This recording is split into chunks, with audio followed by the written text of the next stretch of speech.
Hi ನಮಸ್ತೆ ಎಲ್ಲರಿಗೂ Kannada study hub YouTube ಚಾನಲ್ಗೆ ಸ್ವಾಗತ. ಸೊ ಇವತ್ತಿನ ಸೆಷನ್ನಲ್ಲಿ ನಾವೇನು ನೋಡೋಣ ಅಂತ ಹೇಳಿದ್ರೆ, ಇಂದು ನಡೆದಿರತಕ್ಕಂತಹ ಮೀನ್ಸ್ ಜೂನ್ 21 ಶಿಫ್ಟಲ್ಲಿ ನಡೆದಿರತಕ್ಕಂತಹ RRB NTPC ಪರೀಕ್ಷೆಯ ವಿಶ್ಲೇಷಣೆಯನ್ನು ಈ ಒಂದು ಸೆಷನ್ನಲ್ಲಿ ನಾವು ಮಾಡೋಣ, ಸರಿನಾ? ಸೊ ಬನ್ನಿ ವಿಡಿಯೋನ ಸ್ಟಾರ್ಟ್ ಮಾಡೋಣ. ವಿಡಿಯೋ ಸ್ಟಾರ್ಟ್ ಮಾಡೋಕ್ಕಿಂತ ಮುಂಚೆ ವಿಡಿಯೋ ಕೊನೆವರೆಗೂ ನೋಡಿ ಅಂತ ಹೇಳ್ತಾ, ಹಾಗೆ ವಿಡಿಯೋ ಕೊನೆವರೆಗೂ ನೋಡಿದ ನಂತರ ವಿಡಿಯೋ ಇಷ್ಟ ಆದರೆ ಲೈಕ್ ಮಾಡಿ, ಸಬ್ಸ್ಕ್ರೈಬ್ ಮಾಡಿ. ಇಫ್ ಇವನ್ ನಿಮಗೆ ವಿಡಿಯೋ ಇಷ್ಟ ಆಗಲಿಲ್ಲ ಅಂದರೆ ಸೊ ಆಬ್ವಿಯಸ್ಲಿ ಡಿಸ್ಲೈಕ್ ಮಾಡಿ ಅಂತ ಹೇಳ್ತಾ, ಮೊದಲ ಪ್ರಶ್ನೆ ನೋಡೋಕ್ಕಿಂತವೂ ಕೂಡ ಮುಂಚೆ ಒಂದು ಖುಷಿಯ ವಿಚಾರ ಏನು ಅಂದರೆ, ಇವತ್ತಿನ ಫಸ್ಟ್ ಶಿಫ್ಟ್ ಯಾರು ಅಟೆಂಡ್ ಮಾಡಿದಾರಲ್ವಾ, ಆ ಫಸ್ಟ್ ಶಿಫ್ಟಲ್ಲಿ ಆಲ್ಮೋಸ್ಟ್ ಒಂದು 30+ ಕ್ವಶನ್ಗಳನ್ನು ನೀವು ಹಾಕಿ ಬರ್ಬೋದಾಗಿತ್ತು. ಮೀನ್ಸ್ ಕರೆಕ್ಟಾಗಿ ನೀವು ಟಿಕ್ ಮಾಡಿ ಬರ್ಬೋದಾಗಿತ್ತು. ಯಾಕೆ ಅಂದರೆ 30+ ಓವರ್ ಹೇಳ್ತಾ ಇಲ್ಲ, ನಾನು 40ರಲ್ಲಿ ಹೇಳ್ತಾ ಇದ್ದೀನಿ. ಮೀನ್ಸ್ GK 40 ಪ್ರಶ್ನೆಗಳಲ್ಲಿ 30 ಪ್ರಶ್ನೆಗಳನ್ನ ನೀವು ರೈಟ್ ಮಾಡಿ ಬರ್ಬೋದಾಗಿತ್ತು. ಅಷ್ಟು ಈಸಿ ಕ್ವಶನ್ ಪೇಪರ್ ಆಗಿತ್ತು ಇದು. ನಿಮಗೆ ಹೇಳಿದ್ದೀನಿ, ಆಲ್ಮೋಸ್ಟ್ ಈ ಒಂದು 4-5 ದಿನದ ಹಿಂದೆ ಕೂಡ ಕೆಲವೊಂದು ಎಷ್ಟೋ ಶಿಫ್ಟ್ಗಳು ಈಸಿ ಬಂದಿದ್ದಾವೆ, ಸರಿನಾ? ಹಾಗೆ ನಿಮಗೆ ಏನು ಅಂದರೆ, ಈ RRB NTPC ಎಕ್ಸಾಮ್ ಇದೆ ಅಲ್ವಾ, ಈ NTPC ಎಕ್ಸಾಮಲ್ಲಿ ನಿಮಗೆ ಭಾಳ ಆದರೆ ಒಂದು 6ರಿಂದ 7 ಶಿಫ್ಟ್ ಮಾತ್ರ ನಿಮಗೆ ಟಫ್ ಆಗಿ ಬಂದಿರಬಹುದು. ಏನು ಕೆಲವೊಂದು ಫಸ್ಟ್ ಎಕ್ಸಾಮ್ ಬರ್ತಿದ್ರಲ್ವಾ ನೀವು, ಸೊ ಅವರಿಗೆ ಒಂದು 3-4 ದಿನ ಈಸಿ ಬಂದಿದ್ದಾವೆ. ಅದಾದ ನಂತರ ನೆಕ್ಸ್ಟ್ ಏನು ಬರ್ತಿದ್ದಾರಲ್ವ ನೀವು ಮತ್ತೆ 1 ವೀಕ್, ಸೊ ಅವರಿಗೆಲ್ಲ ಹೇಗಿದೆ ಅಂದರೆ ಸ್ವಲ್ಪ ಟಫ್ ಲೆವೆಲ್ ಬಂದಿದ್ದಾವೆ. ಮತ್ತು ಅದು ಆದ ನಂತರ ನಿಮಗೆ ಏನು ಅಂದರೆ ಆಲ್ಮೋಸ್ಟ್ ಈಸಿ ಇದ್ದಾವೆ ಕ್ವಶನ್ ಪೇಪರ್ಗಳು. ಸರ್ ಇಲ್ಲ ಸರ್ ಟಫ್ ಇದ್ದಾವೆ, ಹಾಗೆ ಕರೆಂಟ್ ಅಫೇರ್ಸ್ ಎಲ್ಲ ಕೇಳ್ತಾ ಇದ್ದಾನೆ. ಹೌದು ಸರ್, ಬಟ್ ನೀವು SSC GD ಅದಾದ ನಂತರ ಈ RPF ಕಾನ್ಸ್ಟೇಬಲ್ ರೀಸೆಂಟಾಗಿ ಎಕ್ಸಾಮ್ ಆಗೋದು ಹೇಳ್ತಾ ಇದ್ದೀನಿ ನಾನು. ಲಾಸ್ಟ್ 2 ಏನು ಎಕ್ಸಾಮ್ ಐತಲ್ವಾ, ಇದನ್ನು ಕಾನ್ಸ್ಟೇಬಲು ಮತ್ತು ಈ RPF SI ಈ ಕ್ವಶನ್ ಪೇಪರ್ ನೋಡಿದ್ರೆ ಭಾಳ ಈಸಿ ಇದು, ಸರಿನಾ? ಇದು RPF ಕಾನ್ಸ್ಟೇಬಲ್ ಏನು 10th ಮೇಲೆ ಇದೆ ಅನಿಸುತ್ತೆ ಅದು, ಸರಿನಾ? ಆದರೆ SSC GD ಇದು ಕೂಡ 10th ಮೇಲೆ ಇದೆ ನಿಮಗೆ. ಬಟ್ ಇದು SI ಮಾತ್ರ ನಿಮಗೆ ಡಿಗ್ರಿ ಬೇಕು ಬಿಡಿ. ಬಟ್ ಇವೆರಡು ಕ್ವಶನ್ ಪೇಪರ್ ಕಂಪೇರ್ ಮಾಡಿದ್ರೆ ಹೆವಿ ಈಸಿ ಕ್ವಶನ್ ಪೇಪರ್ ಇದೆ ಎಲ್ಲವೂ ಕೂಡ ನಿಮಗೆ. RRB NTPC ಡಿಗ್ರಿ ಲೆವೆಲ್ ಇದು, ಸರಿನಾ? CBT 1 ಇದೆ ಅಂತ ಹೇಳ್ಬೋದು ನಾವು. ಬಟ್ ಆದರೂ ಕೂಡ ಈಸಿ ಬಂದಿದೆ ಕ್ವಶನ್ ಪೇಪರ್ ಇದನ್ನು, ಸರಿನಾ? ಸೊ ಇದನ್ನು ನೀವು ಯಾರಾದರೂ ಹಳೆಯ ಒಂದು ಅನಲೈಸಿಸ್ ನೋಡಿಲ್ಲ ಅಲ್ವಾ ನೀವು, ಯಾವುದು SSC GD ಹಾಗೆ ಮತ್ತು ಇನ್ನೊಂದು ಯಾವುದು ಈ RPF ಕಾನ್ಸ್ಟೇಬಲ್, ಅದರ ಅನಲೈಸಿಸ್ ಇದೆ, ಆ ಅನಲೈಸಿಸ್ನ ನೋಡ್ಕೊಂಡು ಹೋಗಿ, ಸರಿನಾ? ಸರ್ ಇಲ್ಲ ಸರ್ ನಮಗೆ ಸಾಲ್ವ್ಡ್ ಕ್ವಶನ್ ಪೇಪರೇ ಸಿಗುತ್ತವೆ. ಹೌದು, ನೀವು ನೋಡ್ಕೊಂಡು ಹೋಗಿ ಸಾಲ್ವ್ಡ್ ಕ್ವಶನ್ ಪೇಪರ್ ಏನಿರುತ್ತೆ ಅಲ್ವಾ, ಸೊ ಟೋಟಲಿ ನಿಮಗೆ 100 ಕ್ವಶನ್ಗಳು ಎಲ್ಲವೂ ಕೂಡ ಕ್ವಶನ್ ಪೇಪರ್ ಬಂದಿರ್ತದೆ ನಿಮಗೆ. ಅಫಿಷಿಯಲ್ ಕ್ವಶನ್ ಪೇಪರ್ ಡಿಪಾರ್ಟ್ಮೆಂಟ್ ವೈಸ್ನೇ ಬಿಟ್ಟಿರೋದು, ಅದನ್ನು ನೋಡ್ಕೊಂಡು ಹೋಗಿ. ಬಟ್ ಇದನ್ನು ಯಾಕೆ ಅನಲೈಸಿಸ್ ನೋಡ್ಕೊಂಡು ಹೋಗಿ ಅಂತ ಹೇಳ್ತಾ ಇದ್ದೀನಿ ಅಂದರೆ, ಅದರ ಒಂದು 360 ಆ್ಯಂಗಲ್ ಅಥವಾ ಒಂದು 360 ಇರಲಿಲ್ಲ ಅಂದರೆ ಒಂದು 270 ಡಿಗ್ರಿ ಆ್ಯಂಗಲ್ ಅಲ್ಲಾದರೂ ಕೂಡ ಕವರ್ ಮಾಡಿದ್ದೀನಿ ನಾನು, ಸರಿನಾ? ಸೊ ಅದು ಮ್ಯಾಕ್ಸಿಮಮ್ ಕ್ವಶನ್ಗಳು ರಿಪೀಟ್ ಆಗ್ತಾ ಇದ್ದಾವೆ, ಅದೇ ಒಂದು ಮಾಡಲಲ್ಲಿ ಬರ್ತಾ ಇದ್ದಾವೆ ಕ್ವಶನ್ಗಳು. ಸೊ ಅದಕ್ಕೆ ನಿಮ್ಗೆ ಯೂಸ್ಫುಲ್ ಆಗುತ್ತೆ. ಇನ್ನೊಂದು ನಿಮಗೆ ಆಲ್ವೇಸ್ ಹೇಳ್ತಾ ಇರ್ತೀನಿ ನಾನು, PC ಇಂದ UPSC ಕ್ವಶನ್ ಪೇಪರ್ವರೆಗೂ ಯಾವುದೂ ಕೂಡ ಬಿಡಬಾರ್ದು, ಎಲ್ಲವೂ ಕೂಡ ನಮಗೆ ಟೈಮ್ ಸಿಕ್ಕಾಗ ನೋಡ್ಕೊಂಡು ಹೋಗಬೇಕು. UPSC ಕ್ವಶನ್ ಪೇಪರ್ ಏನು ಮೇಲಿಂದ ಬಿದ್ದಿಲ್ಲ, ಪ್ರಿಲಿಮ್ಸ್ ಹೇಳ್ತಾ ಇದ್ದೀನಿ ನಾನು, ಮತ್ತೆ ಮೇನ್ಸ್ ತೊಗೋಬೇಡಿ ನೀವು, ಸರಿನಾ? ಪ್ರಿಲಿಮ್ಸ್ ಹೇಳ್ತಾ ಇದ್ದೀನಿ ನಾನು. ಅದಾದರೆ PC ಕ್ವಶನ್ ಪೇಪರ್ ಈಸಿ ಅಂತ ನಾನು ಹೇಳೋಕ್ಕಾಗಲ್ಲ, ಸರಿನಾ? ಹಾಗಾದರೆ ಬರೋದು ಒಂದೇ ಸರಿ ಪಾಸಾಗಿ ನೋಡೋಣ, ಆಗ್ತದಾ? ಇಲ್ಲ ತಾನೆ. ಬಟ್ ನಾನು ಅದಕ್ಕೆ ಒಂದು ಡೆಡಿಕೇಶನ್ ಇತ್ತಂದರೆ ಆಗ್ತದೆ. ಬಟ್ ಏನು, ನಾನು ಬೇರೆ ಒಂದು ಯಾವುದೋ ಒಂದು ಎಕ್ಸಾಮ್ ಇದನ್ನು ಪ್ರಿಪೇರ್ ಮಾಡ್ತಾ ಇದ್ದೀನಿ, ಸೆಂಟ್ರಲ್ ಗೌರ್ಮೆಂಟ್ ಪ್ರಿಪೇರ್ ಮಾಡ್ತಾ ಇದ್ದೀನಿ, ಸ್ಟೇಟ್ ಗೌರ್ಮೆಂಟ್ PC ಒಮ್ಮೆಗೆ ಪಾಸ್ ಆಗ್ತೀನಿ ಅಂದರೆ ಸ್ವಲ್ಪ ಕಷ್ಟ ಆಗ್ತದೆ, ಮಾಡಬಹುದು, ಕಷ್ಟ ಆಗ್ತದೆ. ಬಟ್ ಈ UPSC ಕೂಡ ಎಲ್ಲ ಕ್ವಶನ್ಗಳು ಟಫೇ ಬರ್ತಾವೆ ಅಂತ ಹೇಳ್ತದಾ? ಇಲ್ಲ, ಒಂದು 40% ಕ್ವಶನ್ಗಳು ಹೇಗಿದೆ ಅಂದರೆ 1 ಲೈನರ್ ಕ್ವಶನ್ಗಳಿದ್ದಾವೆ, ಯಾವುದು ಈ UPSC ಪ್ರಿಲಿಮ್ಸಲ್ಲಿ, ಸರಿನಾ? ಅದೇ ಒಂದು UPSC ಪ್ರಿಲಿಮ್ಸಲ್ಲಿ ಕೇಳಿರ್ತಕ್ಕಂಥ ಪ್ರಶ್ನೆ ಇದು, ಯಾವುದು ವಿಶ್ವಮಟ್ಟದಲ್ಲಿ ಮೊದಲ ಬಾರಿಗೆ ತ್ರಿವರ್ಣ ಧ್ವಜ ಹಾರಿಸಿದವರು ಯಾರು ಅಂತ ಕೇಳಿದ್ದಾರೆ. ಅದರಲ್ಲೂ ಕೂಡ ಕೇಳಿದ್ದಾರೆ, ನೀವು ಬೇಕಾದರೆ ತೆಗೆದು ನೋಡಿ, ಇಲ್ಲಾಂದರೆ ನನ್ನ ಟೆಲಿಗ್ರಾಮ್ ಚಾನಲಲ್ಲಿ ನೀವು ಜಾಯ್ನ್ ಆಗಿ, ಅಲ್ಲಿ ಕೂಡ ನಿಮಗೆ UPSC ಕ್ವಶನ್ ಪೇಪರ್ ಸಿಗುತ್ತೆ. 2022 ನಡೆಸಿರ್ತಕ್ಕಂಥ ಪ್ರಿಲಿಮ್ಸ್ ಕ್ವಶನ್ ಪೇಪರು. ಸೊ ಅಲ್ಲಿಯೂ ಕೂಡ ನಿಮಗೆ ಇದೇ ಒಂದು ಈಸಿ ಕ್ವಶನ್ ಪೇಪರೇ ಇದೆ ಇದು, ಸರ್ ಈಸಿ ಕ್ವಶನ್. ಅಲ್ಲಿ ಹೇಗೆ ಕೊಟ್ಟಿದ್ದಾನೆ ಅಂದರೆ ಪಾಯಿಂಟ್ ವೈಸ್ ಕೊಟ್ಟಿದ್ದಾನೆ, ಒಂದು ಪಾಯಿಂಟ್ ಕೊಟ್ಟಿದ್ದಾನೆ, ಮೀನ್ಸ್ ಅಲ್ಲಿ ಹೇಳಿಕೆ ವೈಸ್ ಕೊಟ್ಟಿದ್ದಾನೆ. ಇದು ಸರಿಯಾ ಅಥವಾ ಇಲ್ವಾ, ಅಥವಾ ಎಷ್ಟು ಹೇಳಿಕೆಗಳು ಸರಿ ಇದಾವೆ, A ಸರಿ ಇದೆಯಾ, B ಸರಿ ಇದೆಯಾ, ಹೀಗೆ ಕೇಳಿದ್ದಾನೆ. ಅದರಲ್ಲಿ ಒಂದು ಪಾಯಿಂಟ್ ಇದೆ, ಇದು ಏನು ಆಪ್ಷನ್ ಕೊಟ್ಟಿದ್ದಾನೆ, ಅನ್ನಿ ಅಂತ ಕೊಟ್ಟಿದ್ದಾನೆ, ಮೇಡಮ್ ಬಿಕಾಜಿ ಕಾಮ, ಪಿಂಗಾಳಿ ವೆಂಕಯ್ಯ, ಹಾಗೆ ಆಪ್ಷನ್ D ತೊಗೊಳ್ಳಿ ನೀವು, ಜವಾಹರ್ಲಾಲ್ ನೆಹರು ಅಂತ ತೊಗೊಳ್ಳಿ, ಸರ್ನಾ? ಸೊ ಇವರು 3 ಜನ ಕೂಡ, ಇವರನ್ನ ಬಿಟ್ಟರೆ ನೀವು ಈ 3 ಜನ ಕೂಡ ಈ ತ್ರಿವರ್ಣ ಧ್ವಜಕ್ಕೆ ಸಂಬಂಧ ಹೊಂದಿದ್ದಾರೆ. ಏನೇನು ಸಂಬಂಧ ಹೊಂದಿದ್ದಾರೆ ಅಂತ ನೋಡೋದಾದ್ರೆ, ಈ ಪಿಂಗಾಳಿ ವೆಂಕಯ್ಯ ಏನಿದ್ದಾರಲ್ವಾ, ಇವರು 1921ರಲ್ಲಿ, ವರ್ಷ ನೆನ್ಪಿಟ್ಕೊಳ್ಳಿ, 1921ರಲ್ಲಿ ನಮ್ಮ ಭಾರತದ ಧ್ವಜವನ್ನು ಇವರು ವಿನ್ಯಾಸ ಮಾಡ್ತಾರೆ. ಸರಿಲ್ಲ ಸರ್, ಅದು ಆದ ನಂತರ 1947 ಈ ಜುಲೈ 22ರಂದು ನಾವು ಅಳವಡಿಸ್ಕೊಳ್ತೀವಲ್ವಾ ಸರ್? ಹೌದು ಸರ್, ಅಳವಡಿಸ್ಕೊಂಡಿರೋದು ಅವಾಗ. ಬಟ್ ಇದನ್ನು ನಾವು ರೆಡಿ ಮಾಡಿರೋದು ಯಾವಾಗ ಅಂದರೆ 1921ರಲ್ಲಿ ರೆಡಿ ಮಾಡ್ತಾರೆ. ಯಾರು? ಈ ಪಿಂಗಾಳಿ ವೆಂಕಯ್ಯನವರು. ಪಿಂಗಾಳಿ ವೆಂಕಯ್ಯ ಇದಕ್ಕೆ ಸಂಬಂಧ ಹೊಂದಿದ್ದಾರೆ ಈ ತ್ರಿವರ್ಣ ಧ್ವಜಕ್ಕೆ. ಹಾಗೆ ಈ ಜವಾಹರ್ಲಾಲ್ ನೆಹರು ಅಂತ ಹೇಳಿದ್ರೆ, ಈ ಜವಾಹರ್ಲಾಲ್ ನೆಹರು ಏನಿದ್ದಾರೆ, ಈ ಜವಾಹರ್ಲಾಲ್ ನೆಹರು ನಮ್ಮ ಭಾರತಕ್ಕೆ ಸ್ವತಂತ್ರ ಬಂದ ನಂತರ ಮೊಟ್ಟ ಮೊದಲ ಬಾರಿಗೆ ಈ ಕೆಂಪು ಕೋಟೆಯ ಮೇಲೆ ಧ್ವಜವನ್ನು ಹಾರಿಸಿರತಕ್ಕಂತಹ ಒಬ್ಬ ಪ್ರಧಾನಿ ಯಾರು ಅಂದರೆ ಇದೇ ಜವಾಹರ್ಲಾಲ್ ನೆಹರು. ಹಾಗೆ ಅತಿ ಹೆಚ್ಚು ಕೆಂಪು ಕೋಟೆಯ ಮೇಲೆ ಧ್ವಜವನ್ನು ಹಾರಿಸಿರತಕ್ಕಂತಹ ಒಬ್ಬ ಪ್ರಧಾನಿ ಯಾರು ಅಂದರೆ ಇದೇ ಜವಾಹರ್ಲಾಲ್ ನೆಹರು, ಸರಿನಾ? ಹಾಗೆ 1930 ಜನವರಿ 26ರಂದು ತ್ರಿವರ್ಣ ಧ್ವಜವನ್ನು ಹಾರಿಸ್ತಾರೆ, ಸ್ವರಾಜ್ಯವನ್ನು ಘೋಷಣೆ ಮಾಡ್ತಾರೆ. ಸೊ ಅವತ್ತು ಕೂಡ ಈ ಧ್ವಜಾರೋಹಣ ಮಾಡಿದವರು ಇವರೇ, ಯಾರು? ಈ ಜವಾಹರ್ಲಾಲ್ ನೆಹರು ಅವರು. ಎಲ್ಲಿ ಮಾಡ್ತಾರೆ? ಲಾಹೋರ್ದಲ್ಲಿ ಧ್ವಜವನ್ನು ಹಾರಿಸ್ತಾರೆ, ಸರಿನಾ? ಸೊ ಅದಕ್ಕೆ ಇವರು ಕೂಡ ಈ ಒಂದು ಧ್ವಜಕ್ಕೆ ಇಂಪಾರ್ಟೆಂಟ್ ಆಗಿದ್ದಾರೆ. ಬಟ್ ಇಲ್ಲಿ ಏನು ಕೇಳಿದ್ದಾನೆ, ಭಾರತದಲ್ಲಿ ಕೇಳಿಲ್ಲ ಅವನು, ಏನು ಕೇಳಿದ್ದಾನೆ, ವಿಶ್ವ ಮಟ್ಟದಲ್ಲಿ ಮೊದಲ ಬಾರಿಗೆ ತ್ರಿವರ್ಣ ಧ್ವಜ ಹಾರಿಸಿದವರು ಯಾರು ಭಾರತದ ಪರವಾಗಿ ಅಂತ ಕೇಳಿದ್ದಾನೆ. ಸೊ ಅದಕ್ಕೆ ಸರಿಯಾದ ಉತ್ತರ ಯಾವುದಾಗುತ್ತೆ ಅಂದರೆ ಮೇಡಮ್ ಬಿಕಾಜಿ ಕಾಮ ಆಗುತ್ತೆ, ಸರಿನಾ? ಸೊ ಇದು ಕೇಳ್ಬೋದು, ನಿಮಗೆ ಕೇಳ್ತಾನೆ ಎಷ್ಟರಲ್ಲಿ ಇವರು ಹಾರಿಸ್ತಾರೆ ಅಂತ ನೋಡೋದಾದ್ರೆ 1907 ಇಸ್ವಿಯಲ್ಲಿ ಇವರು ಸೂರತ್ ಒಡಕು ಆಗುತ್ತೆ ಗೊತ್ತಾ. ಸೊ ಆ ಸೂರತ್ ಒಡಕು ಇಲ್ಲಿ ನಮ್ಮ ದೇಶದಲ್ಲಿ ಇವರು ಸೂರತ್ ಒಡಕು ಇವ್ರು ಜಗಾಡ್ತಿರ್ತಾರೆ, ಮೆಟ್ಟುಗಳ ಹಾರಾಟ ಆಗ್ತಿರ್ತದೆ ಇಲ್ಲಿ. ಅಲ್ಲಿ ನಮ್ಮ ಭಾರತದ ದೇಶದ ಧ್ವಜವೇ ಹಾರಾಟ ನಡೆಸಿರ್ತದೆ ಸರಿನಾ. ದೇಶದಲ್ಲಿ ಒಳಗೊಳಗೆ ತಿಕ್ಕಾಟ ಇಲ್ಲಿ ಮಂದಗಾಮಿಗಳು ಮತ್ತು ತೀವ್ರಗಾಮಿಗಳ ನಡುವೆ ಸರಿನಾ. ಎಲ್ಲಿ ಈ ಸೂರತ್ ಒಂದು ಅಧಿವೇಶನದಲ್ಲಿ. ಬಟ್ ಅಲ್ಲಿ 1907ರಲ್ಲಿ ಈ ಮೇಡಮ್ ಬಿಕಾಜಿ ಕಾಮ ಅವರು ಧ್ವಜವನ್ನೇ ಹಾರಾಟ ನಡೆಸ್ತಿರ್ತಾರೆ. ಸೊ ಈಗ ನೆನ್ಪಿಟ್ಕೊಳ್ಳಿ, ಎಲ್ಲ ನೆನಪು ಹಾಕೊಳ್ಳೋದಿಲ್ಲ, ನೆನ್ಪುಳಿತದೆ. ಹಾಗೆ ಇವರನ್ನ ಏನಂತ ಕರಿತೀವಿ ಅಂತ ನಾವು ನೋಡೋದಾದ್ರೆ ಭಾರತದ ಕ್ರಾಂತಿಯ ತಾಯಿ ಅಂತ ಕರಿತೀವಿ ಇವರನ್ನ. ಯಾರನ್ನ? ಈ ಮೇಡಮ್ ಬಿಕಾಜಿ ಕಾಮ ಅವರನ್ನ ಭಾರತದ ಕ್ರಾಂತಿಯ ತಾಯಿ ಅಂತ ಕರಿತೀವಿ. ಮೇಡಮ್ ಬಿಕಾಜಿ ಕಾಮ, ನಾಟ್ ಅನ್ನೆ ಬೆಸೆಂಟ್ ಅಲ್ಲ ಅವರು ಸರಿನಾ. ಇವರು ಮೇಡಮ್ ಬಿಕಾಜಿ ಕಾಮ ಅಂತ ಪಕ್ಕನ್ ಬರ್ತಾರೆ. ಹಾಗೆ ಇವರು ಸ್ವತಂತ್ರಕ್ಕಾಗಿ ಹೋರಾಡಿದ್ದಾರೆ. ಹಾಗೆ ನಮ್ಮ ಭಾರತದ ಸ್ವತಂತ್ರಕ್ಕಾಗಿ ಒಂದು ಚಾಪು ಮೂಡಿಸಿದ್ದಾರೆ, ಒಂದು ಜಾಗೃತಿ ಮೂಡಿಸಿದ್ದಾರೆ. ಯಾರು? ಈ ಮೇಡಮ್ ಬಿಕಾಜಿ ಕಾಮ ಅವರು. ಇವರು 1907ರಲ್ಲಿ ಎಲ್ಲಿ ಒಂದು ಧ್ವಜವನ್ನು ಹಾರಾಟ ಮಾಡಿಸಿದ್ರು, ಧ್ವಜವನ್ನು ಹಾರಿಸಿದ್ರು ಅಂತ ನೋಡೋದಾದ್ರೆ 1907ರಲ್ಲಿ ಜರ್ಮನಿಯ ಸ್ಟಟ್ಗಾರ್ಟ್ನಲ್ಲಿ ನಡೆದ ಅಂತಾರಾಷ್ಟ್ರೀಯ ಸಮಾಜವಾದ ಸಮ್ಮೇಳನದಲ್ಲಿ ಭಾರತದ ಧ್ವಜವನ್ನು ಹಾರಿಸಿದರು. ಧ್ವಜವು ಹಸಿರು, ಕಿತ್ತಳೆ, ಕೆಂಪು ಬಣ್ಣದ್ದಾಗಿದ್ದು ಅದರ ಮೇಲೆ ಒಂದೇ ಮಾತರಂ ಎಂದು ಬರೆಯಲಾಗಿತ್ತು. ಇದನ್ನ ನೆನ್ಪಿಟ್ಕೊಳ್ಳಿ, ಬೇರೆ ಎಕ್ಸಾಮಲ್ಲಿ ನಿಮಗೆ ಇದನ್ನ ಕೇಳಬಹುದು. ಅದರ ಮೇಲೆ ಏನು ಬರೆದಿತ್ತು? 1907ರಲ್ಲಿ ಈ ಮೇಡಮ್ ಬಿಕಾಜಿ ಕಾಮ ಅವರು ಒಂದು ಧ್ವಜವನ್ನು ಹಾರಿಸಿದ್ರಪ್ಪ ಜರ್ಮನಿಯಲ್ಲಿ. ಅಲ್ಲಿ ಆ ಒಂದು ಧ್ವಜದ ಮೇಲೆ ಏನಂತ ಬರೆದಿತ್ತು? ಅಶೋಕ ಚಕ್ರ ಇತ್ತಾ, ಏನು ನಿನ್ನ ಚಿತ್ರ ಇತ್ತಾ, ಏನು ಒಂದೇ ಮಾತರಂ ಅನ್ನುವ ಒಂದು ಶಬ್ದ ಕಂಡುಬರ್ತಿತ್ತಾ ಅಂತ ಕೇಳ್ತಾನೆ ಸರಿನಾ. ಅವ ಏನಿಲ್ಲ ಅಂದರೆ ಸತ್ಯಮೇವ ಜಯತೆ ಕಂಡುಬರ್ತಿತ್ತ. ಸೊ ಅವಾಗ ಏನಂತ ಹೇಳಬೇಕಾಗುತ್ತೆ? ಒಂದೇ ಮಾತರಂ ಎನ್ನುವ ಒಂದು ಲೈನ್ಗಳು ಕಂಡುಬರ್ತಿತ್ತು ಅಂತ ನೀವು ಹೇಳಬೇಕಾಗುತ್ತೆ. ಹಾಗೆ ಯಾವ್ಯಾವ ಬಣ್ಣದಾಗಿತ್ತು? ಕೇಸರಿ ಬಿಳಿ ಹಸಿರ? ಇಲ್ಲ, ಒಂದು ಹಸಿರು, ಕಿತ್ತಳೆ ಮತ್ತು ಕೆಂಪು ಬಣ್ಣದ್ದಾಗಿತ್ತು. ನೀವು ಗೂಗಲಲ್ಲಿ ಸರ್ಚ್ ಮಾಡಿದ್ರೆ ನಮ್ಮ ಇಂಡಿಯಾ ಫ್ಲಾಗ್ನ ಬೇರೆ ಬೇರೆ ರೀತಿಯ ಫ್ಲಾಗ್ಗಳು ಕಂಡುಬರ್ತವೆ. ಯಾರ್ಯಾರು ಅದನ್ನು ರೆಡಿ ಮಾಡಿದ್ದಾರೆ, ಮೊದಲು ಯಾರು ರೆಡಿ ಮಾಡಿದ್ದಾರೆ ಅನ್ನೋದನ್ನು ಸ್ವಲ್ಪ ನೋಡ್ಕೊಂಡೋಗಿ. ಅದಾದ ನಂತರ ಒಂದು ಈ ಧ್ವಜ ನೀತಿ ಅಂತ ಬರುತ್ತೆ. ಆ ಧ್ವಜ ನೀತಿ ಯಾವ ವರ್ಷ ಬಂತು ಅಂತ ಕಮೆಂಟ್ ಮಾಡಿ ಸರಿನಾ. ಧ್ವಜ ನೀತಿ ಅಂತ ಬರುತ್ತೆ, ಆ ಫ್ಲಾಗ್ ಕೋಡ್ ಅಂತ ಬರುತ್ತೆ. ಆ ಫ್ಲಾಗ್ ಕೋಡ್ ಯಾವ ವರ್ಷ ಬಂದಿತ್ತು ಅನ್ನೋದನ್ನು ಕಮೆಂಟ್ ಮಾಡಿ. ಆ್ಯಂಡ್ ದೆನ್ ನೆಕ್ಸ್ಟ್ ಪ್ರಶ್ನೆ ಏನಿದೆ ಅಂದರೆ ಗೋವಿಂದ ವಲ್ಲಭ ಪಂತ್ ಅವರು ಯಾವ ರಾಜ್ಯಕ್ಕೆ ಸಂಬಂಧಿಸಿದ್ದಾರೆ ಅಂತ ಕೇಳಿದ್ದಾರೆ. ಮೀನ್ಸ್ ಈ ಗೋವಿಂದ ವಲ್ಲಭ ಪಂತ್ ಅವರು ಏನಿದ್ದಾರಲ್ವಾ, ಇವರು CM ಆಗಿದ್ರು ಯಾವುದೋ ಒಂದು ರಾಜ್ಯದ್ದು. ಅವರು ಯಾವ ಒಂದು ರಾಜ್ಯದ CM ಆಗಿದ್ರು ಅಂತ ಪ್ರಶ್ನೆಯನ್ನು ಕೇಳಿದ್ದಂತೆ. ಸೊ ಆಪ್ಷನ್ ಏನು ಕೊಟ್ಟಿದ್ದ? UP, ಬಿಹಾರ್ ಮತ್ತು ನಮ್ಮ ಕರ್ನಾಟಕ, ಹಾಗೆ ಒಂದು ಕೇರಳ ಅಂತ ತಗೊಳ್ಳಿ ಸರಿನಾ. ಇದಕ್ಕೆ ಸರಿಯಾದ ಉತ್ತರ ಯಾವುದಾಗುತ್ತೆ? ಕೇರಳ ಮತ್ತು ಕರ್ನಾಟಕದಾಗಿದ್ರೆ ಗೊತ್ತಿರ್ತಿತ್ತು. ಇವ್ರ ಹೆಸರು ಹಾಗೆ ಇಲ್ವೇ ಅಲ್ಲಲ್ಲ, ಪಂತ್ ಅಂತ ಇದೆ. ಮೀನ್ಸ್ ನಮ್ಮ ರಿಷಬ್ ಪಂತ್, ಆತನ್ನೇ ತಗೊಳ್ಳಿ ಸರಿನಾ. ನಾರ್ತ್ ಇಂಡಿಯಾದಂತಾನೆ ಆತನು ಕೂಡ. ಸೊ ಇಲ್ಲಿ ಆಪ್ಷನ್ ಏನಾಗಬೇಕು? ಒಂದು ಉತ್ತರ ಪ್ರದೇಶ ಆಗಬೇಕು, ಇಲ್ಲಾಂದ್ರೆ ಬಿಹಾರ ಆಗಬೇಕು. ಸೊ ಅಷ್ಟು ಬೇಡ ನನಗೆ. ಗೋವಿಂದ ವಲ್ಲಭ ಪಂತ್ ಸಾಗರ ಇದೆಯಲ್ವಾ, ಗೋವಿಂದ ವಲ್ಲಭ ಪಂತ್ ಯಾವ ಒಂದು ನದಿಯ ಮೇಲೆ ಕಟ್ಟಿದೆ ಹೇಳಿ? ರಿಹಾನ್ ನದಿಯ ಮೇಲೆ ಕಟ್ಟಲ್ಪಟ್ಟಿದೆ. ಯಾವುದು? ಈ ಗೋವಿಂದ ವಲ್ಲಭ ಪಂತ್ ಅನ್ನೋ ಒಂದು ಸಾಗರ ಸರಿನಾ. ಸೊ ಮೀನ್ಸ್ ರಿಹಾಂದ್ ಒಂದು ನದಿಗೆ ಕಟ್ಟಲ್ಪಟ್ಟಿರ್ತಕ್ಕಂಥ ಈ ಒಂದು ಅಣೆಕಟ್ಟು, ಈ ಗೋವಿಂದ ವಲ್ಲಭ ಪಂತ್ ಅಣೆಕಟ್ಟು ಯಾವ ಒಂದು ರಾಜ್ಯದಲ್ಲಿ ಕಂಡುಬರುತ್ತೆ? UPಯಲ್ಲಿ ಕಂಡುಬರುತ್ತೆ ಸರಿನಾ. ಮೀನ್ಸ್ ಅವರು UPಗೆ ಸಂಬಂಧ ಹೊಂದಿರಬೇಕಲ್ವಾ. ಸೊ UPಗೆ ಸಂಬಂಧ ಹೊಂದಿರತಕ್ಕಂಥ ವ್ಯಕ್ತಿ ಯಾರು, ಒಬ್ಬ CM ಯಾರು ಅಂತ ನೋಡೋದಾದ್ರೆ ಈ ಗೋವಿಂದ ವಲ್ಲಭ ಪಂತ್ ಅವರು ಬರ್ತಾರೆ. ಸೊ ಯಾವಾಗ ಇವರು CM ಆಗಿದ್ರು ಅಂತ ನೋಡೋದಾದ್ರೆ 1954ರಿಂದ 63ರವರೆಗೆ ಏನೋ ಇರ್ತಾರೆ. ಇಷ್ಟೇನು ಕೇಳಲ್ಲ ನಿಮಗೆ. ಬಟ್ ವ್ಯಕ್ತಿ ಹೆಸರಿಗೆ ಕೊಟ್ಟು ಅವ್ರು ಯಾವ ರಾಜ್ಯದವರು ಅಂತ ನಿಮಗೆ ಕೇಳ್ತಾರೆ. ಬಟ್ ಇವೆಲ್ಲವೂ ಕೂಡ ಗೋಪಿನಾಥ್ ಬಾರ್ಡೋಲಿ ಯಾವ ಒಂದು ರಾಜ್ಯಕ್ಕೆ ಸಂಬಂಧ ಹೊಂದಿದವರು? ಅಸ್ಸಾಂ ರಾಜ್ಯಕ್ಕೆ ಸಂಬಂಧ ಹೊಂದಿದವರು. ಬಿರ್ಸಾ ಮುಂಡಾ ಯಾವ ರಾಜ್ಯಕ್ಕೆ ಸಂಬಂಧ ಹೊಂದಿದವರು? ಜಾರ್ಖಂಡ್ ರಾಜ್ಯಕ್ಕೆ ಸಂಬಂಧ ಹೊಂದಿದವರು. ಜಾರ್ಖಂಡ್ ರಾಜ್ಯ ಆಪ್ಷನ್ ಕೊಟ್ಟಿರಲಿಲ್ಲ ಅಂದರೆ ಬಿಹಾರ ಅಂತ ಹೇಳಬೇಕಾಗುತ್ತೆ. ಬಿಹಾರ್ನೂ ಕೊಟ್ಟಿರಲಿಲ್ಲ ಅಂದರೆ ಉತ್ತರ ಪ್ರದೇಶ ಅಂತ ಹೇಳಬೇಕಾಗುತ್ತೆ ಸರಿನಾ. ಯಾಕೆ ಉತ್ತರ ಪ್ರದೇಶ ಆಗುತ್ತೆ ಅಂತ ಹೇಳಿ? ಆಪ್ಷನ್ ಕೊಟ್ಟಿರಲಿಲ್ಲ ಅಂದರೆ ನಾನು ಹೇಳ್ತಾ ಇದ್ದೀನಿ, ಉತ್ತರ ಪ್ರದೇಶ, ಬಿಹಾರ ಮತ್ತು ಜಾರ್ಖಂಡ್ ಕೂಡ ಒಂದೇ ಪ್ರಾಂತದಲ್ಲಿ ಕಂಡುಬರ್ತೈತೆ ತಾನೆ, ನಾರ್ತ್ ಪ್ರಾಂತ್ಯದಲ್ಲಿ. So that's why. And then next ಪ್ರಶ್ನೆ ಏನಿದೆ ಅಂದರೆ ಈ ಅಪೆಕ್ನ ಬಗ್ಗೆ ಕೇಳಿದಾನಂತೆ. ಈ ಅಪೆಕ್ 2025ರಲ್ಲಿ ಎಲ್ಲಿ ನಡೆಯುತ್ತಿದೆ ಅಥವಾ ಎಲ್ಲಿ ನಡೆಯಲಿದೆ ಅಂತ ಕೇಳಿದಾನಂತೆ. ಸೊ ಎಲ್ಲಿ ನಡೆಯಲಿದೆ ಅಂತ ನೋಡೋದಾದ್ರೆ ಇದು ದಕ್ಷಿಣ ಕೊರಿಯಾದಲ್ಲಿ ನಡೆಯಲಿದೆ. ಯಾವುದು? ಈ ಅಪೆಕ್ 2025 ಸಮ್ಮೇಳನ ಸರಿನಾ. ಎಲ್ಲಿ? ಸೌತ್ ಕೊರಿಯಾದಲ್ಲಿ ನಡೆಯಲಿದೆ. ಹಾಗೆ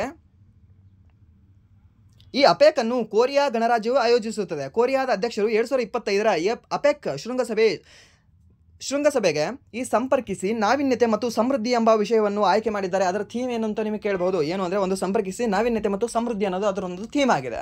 ಆ್ಯಂಡ್ ದೆನ್ ನೆಕ್ಸ್ಟ್ ಪ್ರಶ್ನೆ ಏನಿದೆ ಅಂದರೆ ಕಾನೂನು ಸೇವೆಗಳ ಪ್ರಾಧಿಕಾರ ಕಾಯ್ದೆ 2002ರ ಪ್ರಾಥಮಿಕ ಉದ್ದೇಶವೇನು ಅಂತ ಕೇಳಿದ್ದಾನೆ. ಯಾವುದು? ಕಾನೂನು ಸೇವೆಗಳ ಪ್ರಾಧಿಕಾರ ಅಧಿಕಾರ ಕಾಯ್ದೆ 2002ರ ಪ್ರಾಥಮಿಕ ಉದ್ದೇಶ ಏನು ಅಂತ ನೋಡೋದಾದರೆ ಸಮಾಜದ ದುರ್ಬಲ ಮತ್ತು ಬಡ ವರ್ಗಗಳಿಗೆ ಉಚಿತ ಮತ್ತು ಸಮರ್ಥ ಕಾನೂನು ನೆರವನ್ನು ನೀಡುವುದು. ಇದರಿಂದಾಗಿ ಯಾವುದೇ ವ್ಯಕ್ತಿ ಆರ್ಥಿಕ ಮತ್ತು ಇತರ ಅಸಮರ್ಥತೆಯಿಂದ ನ್ಯಾಯದಿಂದ ವಂಚಿತರಾಗುವುದಿಲ್ಲ ಅಂತ ಹೇಳ್ತದೆ ಸರಿನಾ. ಯಾವುದು? ಈ ಒಂದು 2002ರ ಕಾನೂನು ಸೇವೆಗಳ ಪ್ರಾಧಿಕಾರ ಕಾಯ್ದೆಯ ಒಂದು ಪ್ರಾಥಮಿಕ ಉದ್ದೇಶ ಇದಾಗಿದೆ. ಆ್ಯಂಡ್ ದೆನ್ ನೆಕ್ಸ್ಟ್ ಪ್ರಶ್ನೆ ಏನಿದೆ ಅಂದರೆ ಇದನ್ನು ಇನ್ನೊಂದು ಇದೊಂದು ಉದ್ದೇಶ ಕೇಳ್ದೆ ಇವಾಗ, ಓಕೆ. ಬಟ್ ಇದು ಕಾಯ್ದೆನೇ ಯಾವಾಗ ಬಂದಿತ್ತು ಅಂತ ಕೇಳಿದ್ರೆ ಏನಂತ ಹೇಳಬೇಕು? ಸೊ ಅವಾಗ 2002 ಅಂತ ಹೇಳಬೇಕಾಗುತ್ತೆ. ಆ್ಯಂಡ್ ದೆನ್ ನೆಕ್ಸ್ಟ್ ಪ್ರಶ್ನೆ ಏನಿದೆ ಅಂದರೆ, ಫ್ರಿಯಾನ್ನಿಂದ ಯಾರು ಹೆಚ್ಚು ಪ್ರಭಾವಿತರಾಗುತ್ತಾರೆ, ಯಾರಿಗೆ ಹೆಚ್ಚಿಗೆ ಎಫೆಕ್ಟ್ ಆಗುತ್ತೆ ಫ್ರಿಯಾನ್? ಈ ಫ್ರಿಯಾನ್ ಮೇಲೆ ಏನು ಲವ್ ಬಂದಿದೆಯೋ ಗೊತ್ತಿಲ್ಲ, RRB NTPC ಕ್ವಶನ್ ಪೇಪರ್ ತೆಗಿಯೋನಿಗೆ, ಸರಿನಾ? ಮಿನಿಮಮ್ ಏನಿಲ್ಲ ಅಂದ್ರೆ ಒಂದು 4 ಶಿಫ್ಟಲ್ಲಿ ಫ್ರಿಯಾನ್ ಬಗ್ಗೆ ಪ್ರಶ್ನೆ ಕೇಳಿದ್ದಾನೆ. ಫ್ರಿಯಾನ್ ಎಲ್ಲಿರುತ್ತೆ, ಯಾವುದರಲ್ಲಿ ಕೂಲೆಂಟಾಗಿ ಯೂಸ್ ಮಾಡ್ತೀವಿ, ರೆಫ್ರಿಜರೇಟರಲ್ಲಿ ಯೂಸ್ ಮಾಡ್ತೀವಾ ಇಲ್ವಾ, ಸೊ ಹಾಗೆ ಹೀಗೆ ಅಂತ ಕೇಳಿದ್ದಾನೆ ಇದರ ಬಗ್ಗೆ. ಹಾಗೆ ಇದು ಒಂದು ಯಾವ ಒಂದು ಪ್ರಕ್ರಿಯೆ ಮೂಲಕ ತಯಾರಿಸ್ತೀವಿ, ಅದಾದ ನಂತರ ಇದು ಯಾವ ಒಂದು ಧಾತುವಿನಿಂದ ಇದನ್ನ ಫ್ರಿಯಾನ್ನ ತಯಾರಿಸ್ತೀವಿ. ಸೊ ಇವಾಗ ಏನು ಕೇಳಿದಾನೆ, ಇದರಿಂದ ಯಾವುದು ಒಂದು ಎಫೆಕ್ಟ್ ಆಗ್ತದೆ ಅಂತ ಕೇಳಿದ್ದಾನೆ. ಮೇ ಬಿ ಇದು ಲಾಸ್ಟ್ ಕ್ವಶನ್ ಅಂತ ನಾನು ಅನ್ಕೊಳ್ತೀನಿ ಇದ್ರ ಬಗ್ಗೆ. ಬಟ್ ಇಫ್ ಏನಾದರೂ ಕೇಳಿದ್ರೆ ಗೊತ್ತಿರಲಿ ಇದ್ರ ಬಗ್ಗೆ, ಯಾವುದು ಫ್ರಿಯಾನ್ ಬಗ್ಗೆ ನಿಮಗೆ ಯಾವುದೋ ಒಂದು ಹೆಚ್ಚಿಗೆ ಎಫೆಕ್ಟ್ ಆಗುತ್ತೆ ಅಂತ ನೋಡೋದಾದ್ರೆ ಓಜೋನ್ಗೆ ಇದರಿಂದ ಹೆಚ್ಚಿಗೆ ಎಫೆಕ್ಟ್ ಆಗುತ್ತೆ. ಫ್ರಿಯಾನ್ನಿಂದ ಅತಿ ಹೆಚ್ಚಿಗೆ ಎಫೆಕ್ಟ್ ಆಗೋದು ಯಾರಿಗೆ ಅಂದರೆ ಈ ಓಜೋನ್ಗೆ.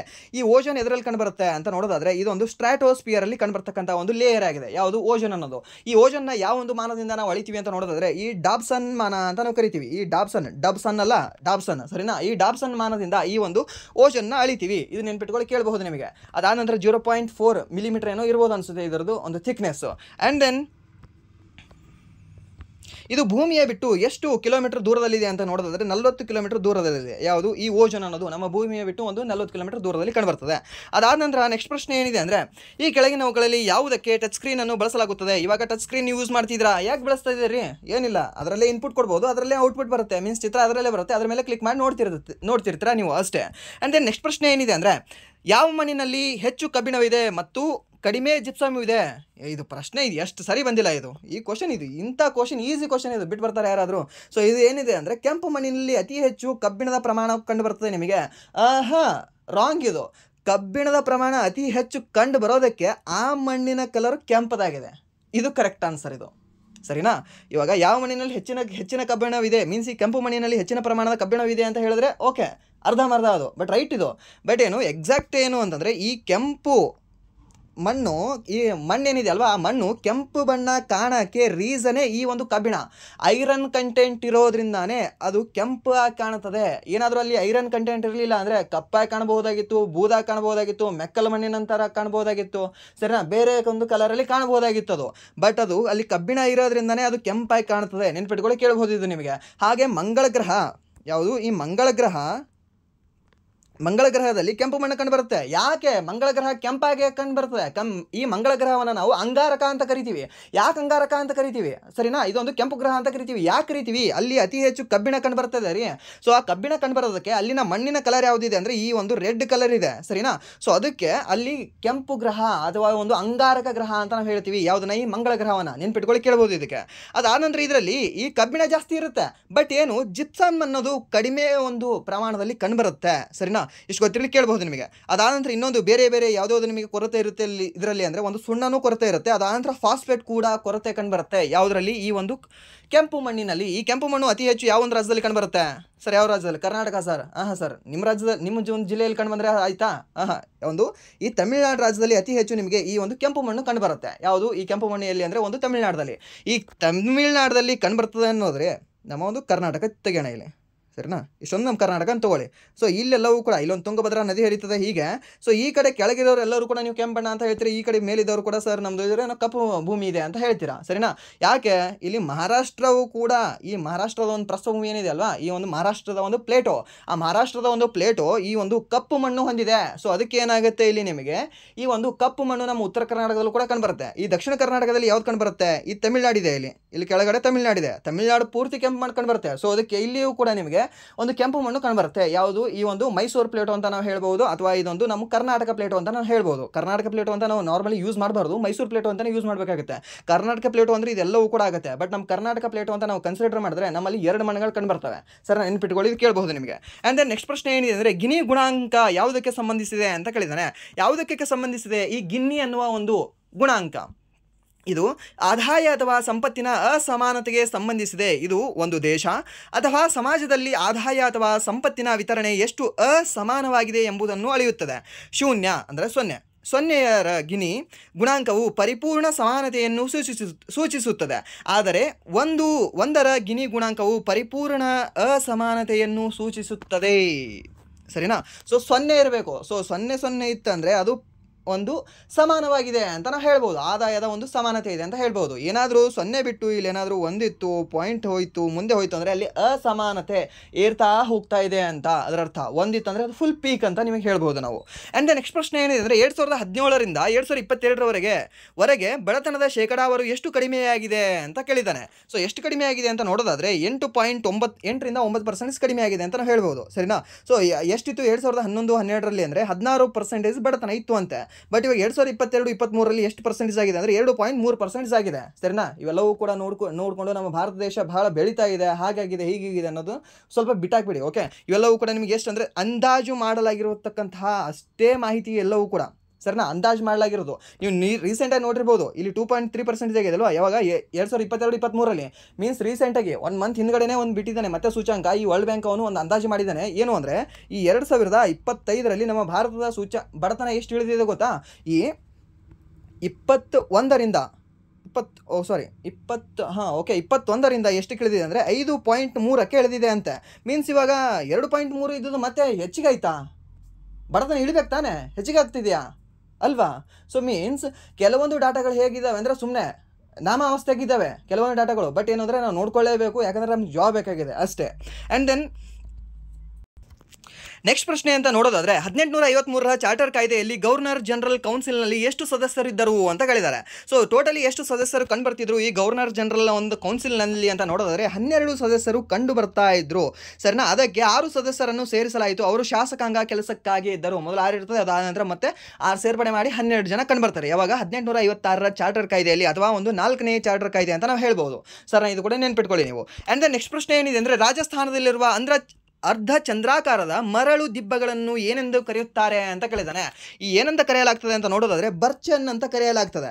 ನಿಮಗೆ ಒಂದು ಹೊಸ ಟಾಪಿಕ್ ಇದು. ಏನು ಅಂದರೆ ಈ ರಾಜಸ್ಥಾನದ ಏನು ಥಾರ್ ಮರುಭೂಮಿ ಏನಿದೆ ಅಲ್ವಾ, ಆ ಥಾರ್ ಮರುಭೂಮಿ ಒಟ್ಟಿನಲ್ಲಿ ಮರುಭೂಮಿಗೆ ಸಂಬಂಧಿಸಿದಂತಹ ಕೆಲವೊಂದು ಪಾಯಿಂಟ್, ಬಹಳ ಲೀಸ್ಟ್ ಪಾಯಿಂಟ್ ಕಂಡು ಬರ್ತವೆ. ಮೇ ಬಿ ಏನಿಲ್ಲ ಒಂದು 10 ಪಾಯಿಂಟ್ ಕಂಡು ಬರ್ಬೋದು ನಿಮಗೆ ಯಾವುದ್ರ ಬಗ್ಗೆ, ಈ ಒಂದು ರಾಜಸ್ಥಾನದ ಒಂದು ಮರುಭೂಮಿಯ ಬಗ್ಗೆ. ಆ 10 ಪಾಯಿಂಟ್ಗಳನ್ನು ನೋಡ್ಕೊಂಡು ಹೋಗಿ. ಮೀನ್ಸ್ ಈ ಮರುಸ್ಥಳಿ ಅಂತ ಎದಕ್ಕೆ ಕರೀತಾರೆ, ಅದಾಂತರ ಈ ಒಂದು ಚೋಲಿಸ್ತಾನ ಅಂತ ಎದಕ್ಕೆ ಕರೀತಾರೆ. ಸರಿನಾ? ಅದಾಂತರ ಎಷ್ಟು ರಾಜ್ಯಗಳಲ್ಲಿ ಹಂಚಿಕೆ ಆಗಿದ್ದಾವೆ, ಇದು ಯಾವೊಂದು ರಾಜ್ಯದ ಮುಖಾಂತರ ಅಥವಾ ಯಾವೊಂದು ಬೆಟ್ಟದ ಮೂಲಕ ಸ್ಟಾರ್ಟ್ ಆಗ್ತದೆ, ಹಾಗೆ ಯಾವೊಂದು ಬೆಟ್ಟದ ಮೂಲಕ ಎಂಡ್ ಆಗುತ್ತೆ, ಮೀನ್ಸ್ ರೈಸಿನ ಹಿಲ್ಸು. ಸರಿನಾ? ಸೊ ಈ ರೀತಿನ ನೋಡ್ಕೊಂಡು ಹೋಗಿ. ಹಾಗೆ ಎಷ್ಟು ರಾಜ್ಯಗಳಲ್ಲಿ ಹಂಚಿಕೆ ಆಗಿದ್ದಾವೆ, ಹಾಗೆ ಎಷ್ಟು ಕೇಂದ್ರಾಡಳಿತ ಪ್ರದೇಶಗಳಲ್ಲಿ ಹಂಚಿಕೆ ಆಗಿದೆ ಈ ಒಂದು ಮರುಭೂಮಿ ಅನ್ನೋದನ್ನ. ಸರಿನಾ? ಇದ್ರ ಬಗ್ಗೆ ನಿಮಗೆ ಮಿನಿಮಮ್ ಏನಿಲ್ಲ ಅಂದ್ರೂ ಒಂದು ಪ್ರಶ್ನೆ ಕೇಳ್ತಾನೆ. ನೆಕ್ಸ್ಟ್ ಇನ್ನೂ 1-2-3 ಶಿಫ್ಟಲ್ಲಿ ಇದ್ರ ಬಗ್ಗೆ ಕ್ವಶನ್ಗಳು ಇನ್ನೂ ಕೂಡ ತೆಗಿಬಹುದು. ಸೊ ಅದಕ್ಕೆ ಈ ಒಂದು ಟಾಪಿಕ್ ಮೇಲೆ ಪ್ರಶ್ನೆ ಕೇಳ್ತಾನೆ, ನೋಡ್ಕೊಂಡು ಹೋಗಿರಿ. ಹಾಗೆ ನೆಕ್ಸ್ಟ್ ಪ್ರಶ್ನೆ ಏನಿದೆ ಅಂದರೆ ರಾಷ್ಟ್ರಪತಿಗಳು ಯಾರ ಅನುಮತಿಯೊಂದಿಗೆ ಲೋಕಸಭೆಯನ್ನು ವಿಸರ್ಜಿಸಬಹುದು? ಇದು ಕೂಡ ರಿಪೀಟೆಡ್ ಆಗಿರತಕ್ಕಂಥ ಪ್ರಶ್ನೆ. ಸರಿನಾ? ಯಾರ ಒಂದು ಅನುಮತಿಯೊಂದಿಗೆ ಲೋಕಸಭೆಯನ್ನು ವಿಸರ್ಜನೆ ಮಾಡ್ತಾರೆ ರಾಷ್ಟ್ರಪತಿಗಳು ಅಂತ ನೋಡೋದಾದರೆ ಈ ಒಂದು ಪ್ರಧಾನಮಂತ್ರಿಯವರ ಸಲಹೆಯ ಮೇರೆಗೆ ರಾಷ್ಟ್ರಪತಿಗಳು ಈ ಒಂದು ಲೋಕಸಭೆಯನ್ನು ವಿಸರ್ಜನೆ ಮಾಡ್ತಾರೆ. ಸರಿನಾ? ಸಂವಿಧಾನದ 85ನೇ ವಿಧಿಯು ಅಡಿಯಲ್ಲಿ ಪ್ರಧಾನಮಂತ್ರಿಯವರ ಸಲಹೆಯ ಮೇರೆಗೆ ರಾಷ್ಟ್ರಪತಿಗಳು ಲೋಕಸಭೆಯನ್ನು ವಿಸರ್ಜಿಸುವ ಅಧಿಕಾರವನ್ನು ಹೊಂದಿದ್ದಾರೆ. ಎಷ್ಟನೇ ಒಂದು ವಿಧಿಯ ಅನುವಾಗಿ ಅಂದರೆ ಈ ಒಂದು 85ನೇ ವಿಧಿ ಅನ್ವಯ ಇವರು ವಿಸರ್ಜನೆ ಮಾಡ್ತಾರೆ. ಯಾರು? ರಾಷ್ಟ್ರಪತಿಗಳು. ಹಾಗೆ ಈ ಒಂದು ರಾಜ್ಯದ ಶಾಸಕಾಂಗವನ್ನು ವಿಸರ್ಜನೆ ಮಾಡೋರು ಯಾರು? ಈ ಮುಖ್ಯಮಂತ್ರಿಯ ಸಲಹೆಯ ಮೇರೆಗೆ ಈ ಗವರ್ನರ್ ಮೀನ್ಸ್ ರಾಜ್ಯಪಾಲರು ಇದನ್ನು ವಿಸರ್ಜನೆಯನ್ನು ಮಾಡ್ತಾರೆ. ನೆನ್ಪಿಟ್ಕೊಳ್ಳಿ, ಕೇಳ್ಬೋದು ನಿಮಗೆ. ಸರ್ ಹಾಗಾದರೆ ರಾಜ್ಯಸಭೆಯನ್ನು ವಿಸರ್ಜನೆ ಮಾಡ್ಬೋದಾ? ಯಾರಿಗೂ ಸಾಧ್ಯವಿಲ್ಲ. ಅದಾಂತರ ವಿಧಾನ ಪರಿಷತ್ತನ್ನು ವಿಸರ್ಜನೆ ಮಾಡ್ಬೋದಾ? ಹೌದು, ಮಾಡ್ಬೋದು. ಬಟ್ ಏನು ಅಂತಂದರೆ ಅಲ್ಲಿ ರದ್ದೇ ಮಾಡ್ಬೋದು. ಅದಕ್ಕೆ 169ನೇ ವಿಧಿಯ ಅನ್ವಯ ರದ್ದೇ ಮಾಡ್ಬೋದು. ಬಟ್ ಅದನ್ನು ಹೇಗೆ ಅಂದರೆ ಈ ಒಂದು ಲೋಕಸಭೆ ಮತ್ತು ಈ ವಿಧಾನಸಭೆಯ ಥರ ವಿಸರ್ಜನೆ ಮಾಡೋಕ್ಕೆ ಬರೋದಿಲ್ಲ. ಸೊ ಅದಕ್ಕೆ ಕಂಪ್ಲೀಟಾಗಿ ರದ್ದೇ ಮಾಡ್ಬೋದು. ಯಾರು? ಈ ಒಂದು ವಿಧಾನಸಭೆಯವರು. ನೆನ್ಪಿಟ್ಕೊಳ್ಳಿ, ಕೇಳ್ಬೋದು ನಿಮಗೆ. ಹಾಗೆ ವಿಧಾನ ಪರಿಷತ್ತು ಎಷ್ಟು ರಾಜ್ಯಗಳಲ್ಲಿ ಕಂಡುಬರ್ತವೆ ಅಂತ ನೋಡೋದಾದರೆ 6 ರಾಜ್ಯಗಳಲ್ಲಿ ಕಂಡುಬರ್ತವೆ. ಯಾವ್ಯಾವ 6 ರಾಜ್ಯ? ನಾವು ಕರ್ನಾಟಕ ರೀ, ನಮ್ಮ ಬಾಯಿ ಯಾರು? ಮಹಾರಾಷ್ಟ್ರ. ಅದಾನಂತರ ಈ ಆಂಧ್ರ ಪ್ರದೇಶ ರೀ, ಆಂಧ್ರ ಪ್ರದೇಶದ ಒಂದು ಚೋಟಾಬಾಯಿ ಯಾರು? ಈ ತೆಲಂಗಾಣ. ಅದಾನಂತರ ಇಲ್ಲಿ ಒಂದು ಯು ಪಿ ರೀ, ಯು ಪಿಯ ಒಂದು ಬಡಾಬಾಯಿ ಯಾರು? ಈ ಬಿಹಾರ. ಆಯಿತು ನೋಡಿ, 2, 4, 6 ಎಲ್ಲವೂ ಕೂಡ ಈ ಬಾರ್ಡ್ರನ್ನ ಹಂಚ್ಕೊಂಡಿದ್ದಾವೆ. ಸರಿನಾ? ಸೊ ಈಗ 2 ನೆನ್ಪಿಟ್ಕೊಳ್ಳಿ. ಕೆಲವೊಂದು ಹೇಗೆ ಅಂದರೆ ನೀವು ಇಂಡಿವಿಜುವಲಾಗಿ ನೆನ್ಪಿಟ್ಕೊಂಡ್ರೆ ಆಗಲ್ಲ.